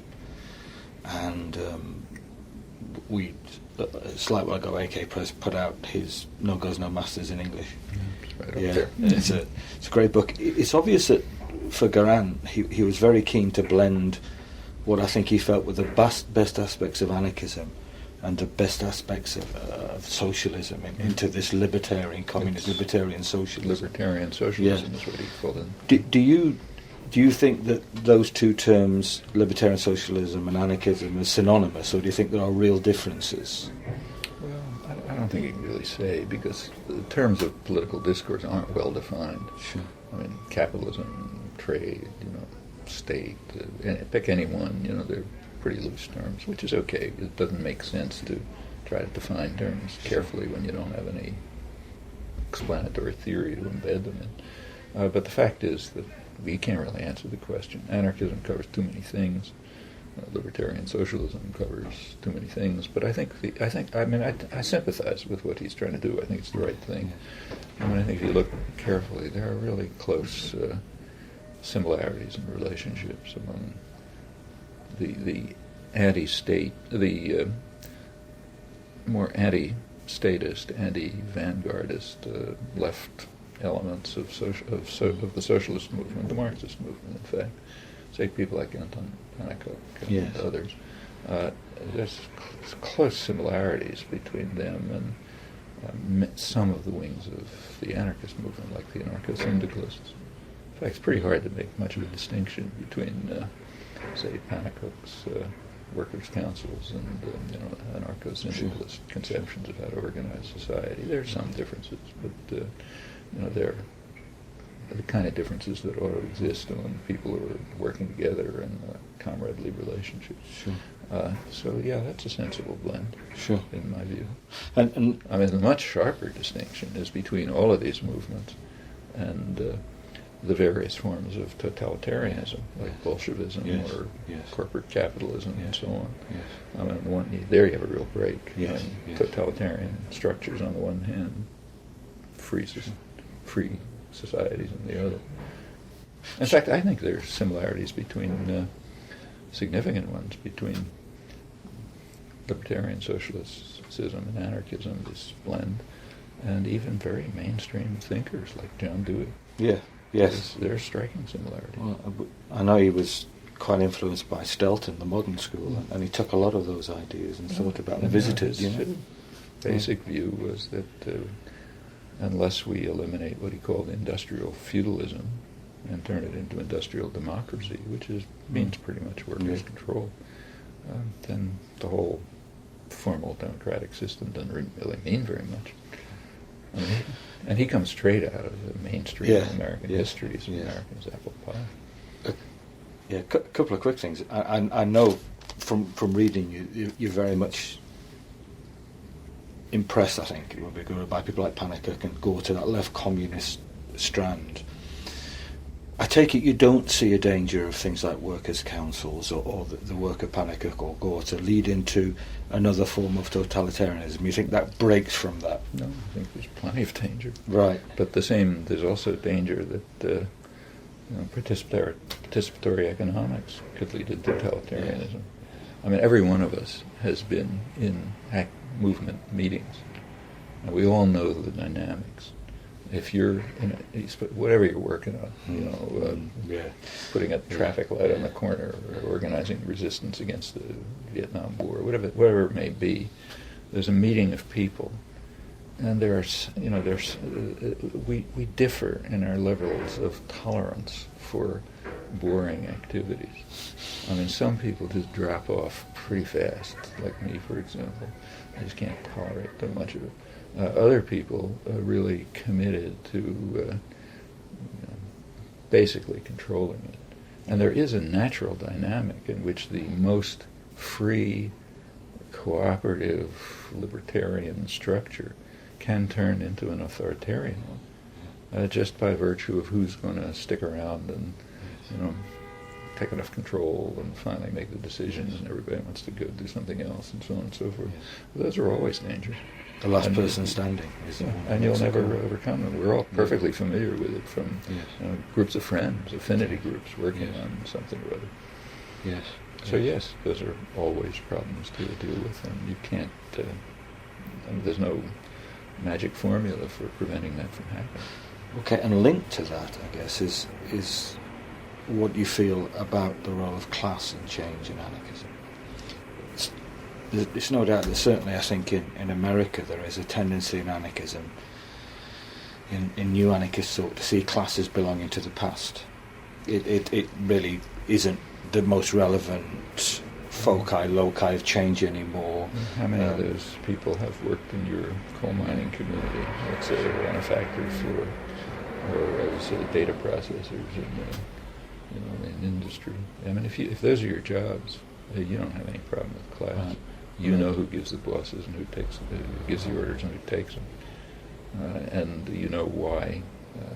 You understand the capital concentration that lies behind the choice of those who give the orders and those who take the orders. Now, those are class differences.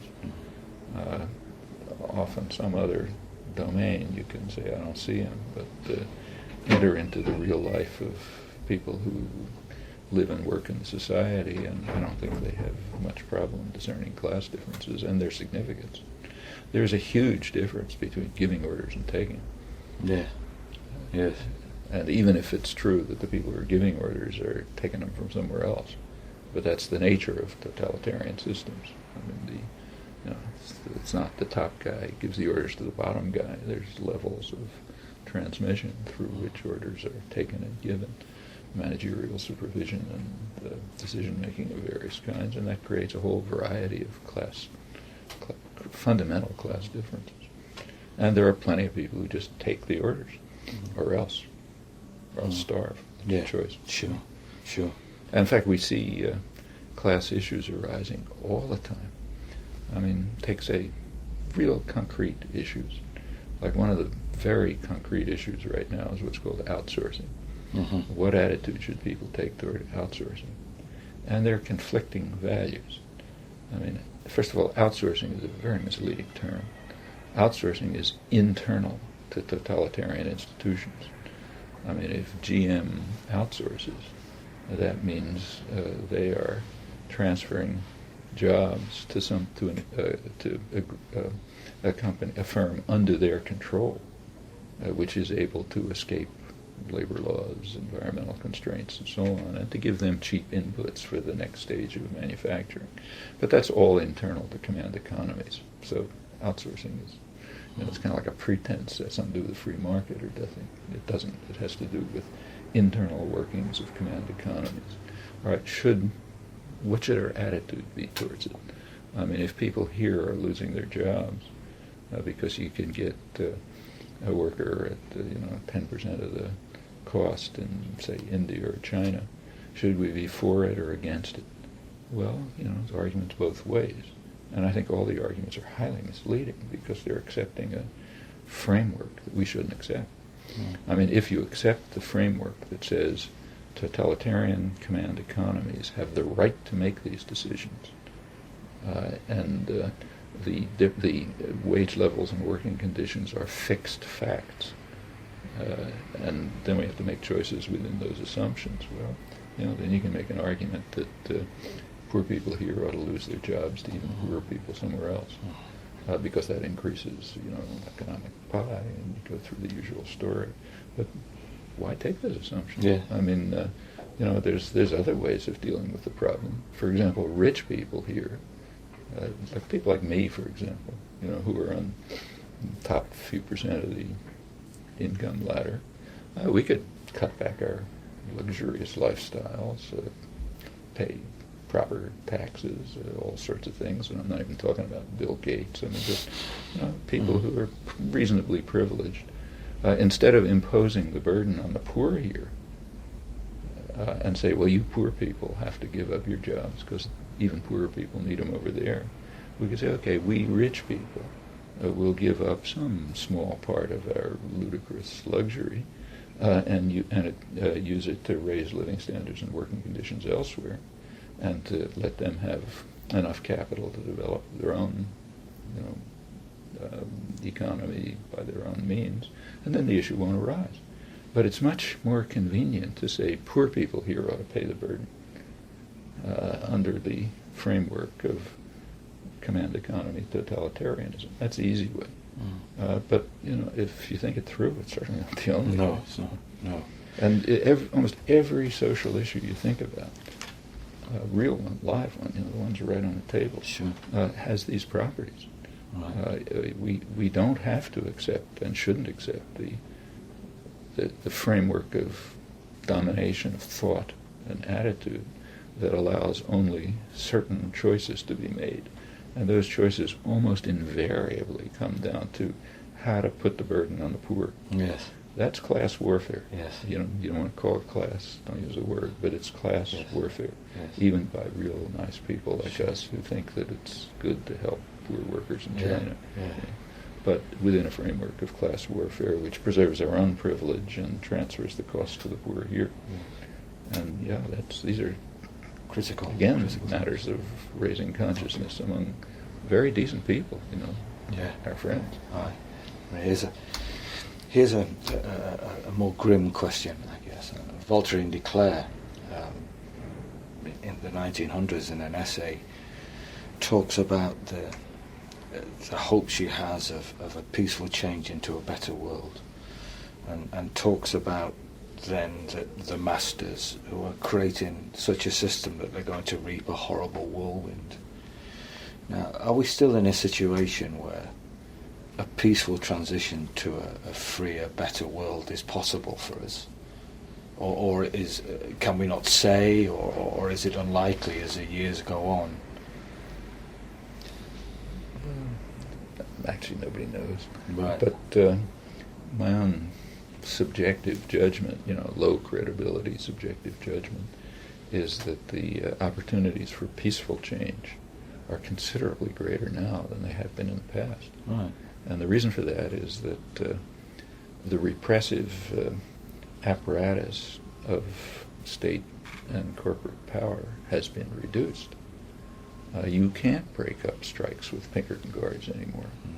I won't get away with it. You can't send out the police to smash up working class self-run towns like Homestead, Pennsylvania, and the National Guard. You can't get away with that anymore. Well, but all that makes a difference. I mean, enough victories have been won, Yes. so that repression has reduced. I mean, just take a look at this simple question of how many workers get killed in labor action. Yeah. Well, it used to be very high. Oh, yes. And it went up to the late 1930s. Yes. I can remember it as a kid, workers getting killed in labor actions by security guards, Pinkerton's police and the rest of it. That has stopped. Yes. Maybe occasionally it'll happen, but it's a substantial change. Certainly, when we look at the Emma Goldman papers, Yeah. we look at the New York Times, or we get students to look at the daily papers of the 1890s. I think every week there's an Hundreds unnamed of worker getting just killed. being killed. I mean, I saw it as a kid. Yeah. And childhood memories of watching police wade into groups of women strikers outside a textile plant, just beating the shit out of them. Right. Well, I don't think you get away with that now. No. All right, and that generalizes. Just like it'd be much harder now for the U.S. to institute a military coup in, say, Brazil than it was 40 years ago. Much harder. In fact, probably impossible, because there have been just enough changes so that people won't accept it anymore, and the structures of power have dissolved. Right. By now, in fact, a lot of the structures of power are very fragile. A lot of them have shifted from direct coercion to indoctrination and thought and attitude control. Well, that's bad enough. It's bad enough to have your kids bombarded with horrendous television, but it's a lot different than having them beaten over the head by Yes. Okay. Yes. And having torture chambers around and so on. So those changes mean that there are many more options for peaceful change. But it does make it more complex to fight back. Yeah, it makes it very complex because you have to fight out of... At least if there's a Pinkerton guard, you know who your you enemy know who your is. enemy is. And when it's your friendly executive in the soulful corporation who's really on the same side that you are, and so on and so forth, then it's harder. But it doesn't mean it's impossible. No. Just a couple of days ago, I happened to be giving I hope I'm not giving personal things away, but I happen to give a talk, which I do every year, to a terrific group of mostly young labor activists in a group at Harvard, which is run by a fantastic person, Elaine Bernard, who's a real dynamic, live wire, labor activist, feminist, terrific. This program for the bringing the young labor leaders into Harvard was begun, I guess, around 1940 as part of the corporate academic reaction to this perceived threat, real threat, of significant radical labor action that might just revolutionize the country. I mean, after all, a sit-down strike is like one thought away from taking over the plant. And it was really close, and it was understood. Well, part of the technique of undercutting that, as it was becoming harder to use Pinkerton guards and police and so on to smash this up, it became understood that what you have to do is socialize the rising young labor leadership, civilize them, teach them how to bring them to Harvard and do what Harvard's good at. In fact, what it does with its own students, teach them how to have polite conversations and class solidarity, and drink the right wine and just pick up the right attitudes into relations and so on. So let's stick these young guys in the business school, and they'll see we're all friends and we're all doing the same thing, and so on and so forth. And it went on like that for years until Elaine Bernard took it over about 10 years ago. Subvert that. Almost instantly, it's become a center for radical international labor activism. And the reason is all these ideas are just barely below the surface. And just puncture the surface slightly, and it all comes out. Because it's all so natural and obvious. It takes massive effort to beat it down. And by now it's completely different. But and has big effects all throughout the world because people come from everywhere. Well, that can be done in all kinds of places, but those are modes of peaceful change. And they've, just in our own lifetimes, they've led to very big changes. And in the past, even more. Something like, the changes go in both directions. So on the one hand, you can't crush Homestead the way you could 100 years ago. On the other hand, the consciousness that led to Homestead is gone. So it's not just progress, but rebuilding that consciousness is the kind of peaceful activity that can be carried out and is in many respects a lot easier than fighting the National Guard. Yes. A final question, because I think we're running out of time. I've just been working on Berkman's book Now and Then, and just AK Press have just republished it, What is Anarchism? Reading his letters in the 20s when he's working on the book and he's finding it very difficult, one of the things that he's trying to come to grips with, I think, in the book is, well, why haven't people come to this idea? This idea, which to me is just common sense, is just what we were saying earlier, this natural instinct almost to solidarity and support. And I've seen Russia, I've seen totalitarianism in action. Why haven't anarchist ideas had a greater impact in the world? I think he's talking about. Now that's 80 years ago nearly. And the question we're also facing as people who at least believe, what is it, Emma Goldman says, anarchism is the only belief that shows men and women their true self, who they can be. We see that, we know that instinctively, yet it's still had such a minuscule impact. Is that true, or is it? First of all, I don't think it's true that it's had a minuscule impact. Right. I mean, a lot of the progressive social change of the past century, isn't anarchist, like Right. aggressive taxation isn't anarchist, Social Security isn't anarchist, but it's a reflection of attitudes and understanding, which, if they go a little bit further, do reflect anarchist commitments. And they are based on the idea that there really should be solidarity, sympathy, community, mutual support, mutual aid, and so on and so forth, and opportunities for creative action. And they're all based on these. They don't, they're subdued and channeled and modified, so they don't take real libertarian forms. But they're there, and they lead to social change. Why hasn't it gone further? Well, a large part of it is violence. So take, say, Berkman's experience in Russia. He entered into a violent totalitarian state. I mean, up until the Bolshevik takeover, the coup, revolution, whatever you want to call it, up until that, there were very significant popular libertarian, sometimes anarchist initiatives all over, running from peasant anarchism in the Ukraine to workers' councils, the Soviets, and so on and so forth. Well, they were simply smashed by force, by great violence. I mean, Lenin and Trotsky were totalitarian extremists, and they had a theory behind it. They were kind of dedicated Marxists who believed that a backward, primitive country like Russia can't go to socialism. The master's principles tell us that. And therefore we have to drive the country by force through the stages of essentially state capitalist development, and then ultimately something will happen. I mean, they weren't repeating the master accurately. This required suppression of many years of Marx's later work, which were literally suppressed when he was studying the peasant societies in Russia and so on and so forth. But that doesn't really matter. I mean, the point is they had a conception, they used it, they had the force. It wasn't easy, like, to destroy Makhno's movement or Kronstadt or to eliminate the Soviets and so on. It wasn't a trivial operation, but it was carried out.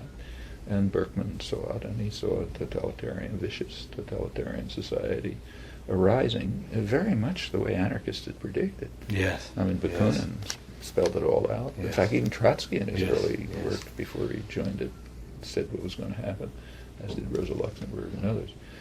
But it happened. And that's their variant. Our variant was different.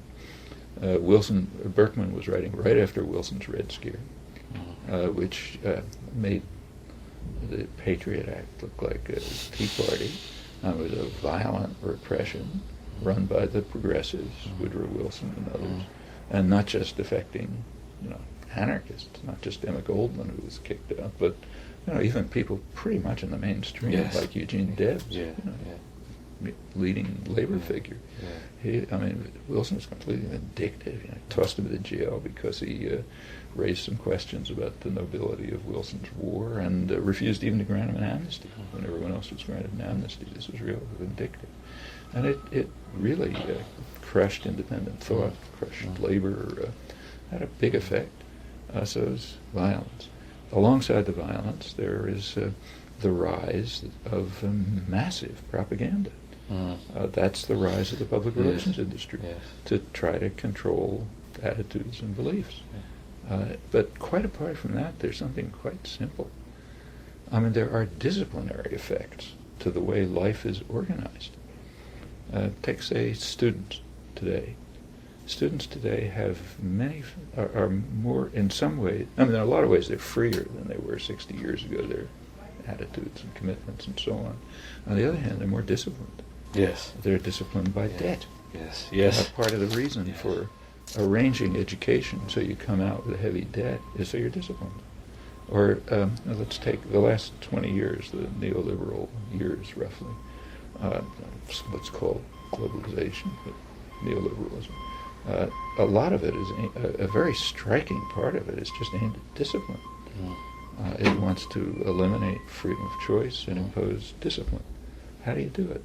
Well, if you have a couple in the United States now working, each of them 50 hours a week to put food on the table, you don't have time to think about how to become a libertarian socialist. What you're worried about is how do I get food on the table? Where can I shop cheaply? Yeah, I mean, I got kids to take care of, and I got something to do with them. When they're sick, I've got to go to work, and what's going to happen to them? And that's well designed techniques of imposing discipline, and there are costs to trying to be independent. I mean, just take, say, trying to organize a labor union. I mean, if you're the organizer, there's going to be a cost to you. I mean, maybe the workforce will gain, but there's a cost to you. We know there is. We know what the cost is, not just in energy and effort, but just in punishment. Yes. And the people who are living in fragile circumstances they make a reasonable calculation. They say, why should I take the cost? I've got to get by. So there are many reasons why normal instincts and attitudes don't come out. But, over time they often do. That's why we have social change for the better. Okay. Hey, thank you for your time. It's really kind. Okay. It's really kind of you. Great to meet you as well. Thank you for your thoughts.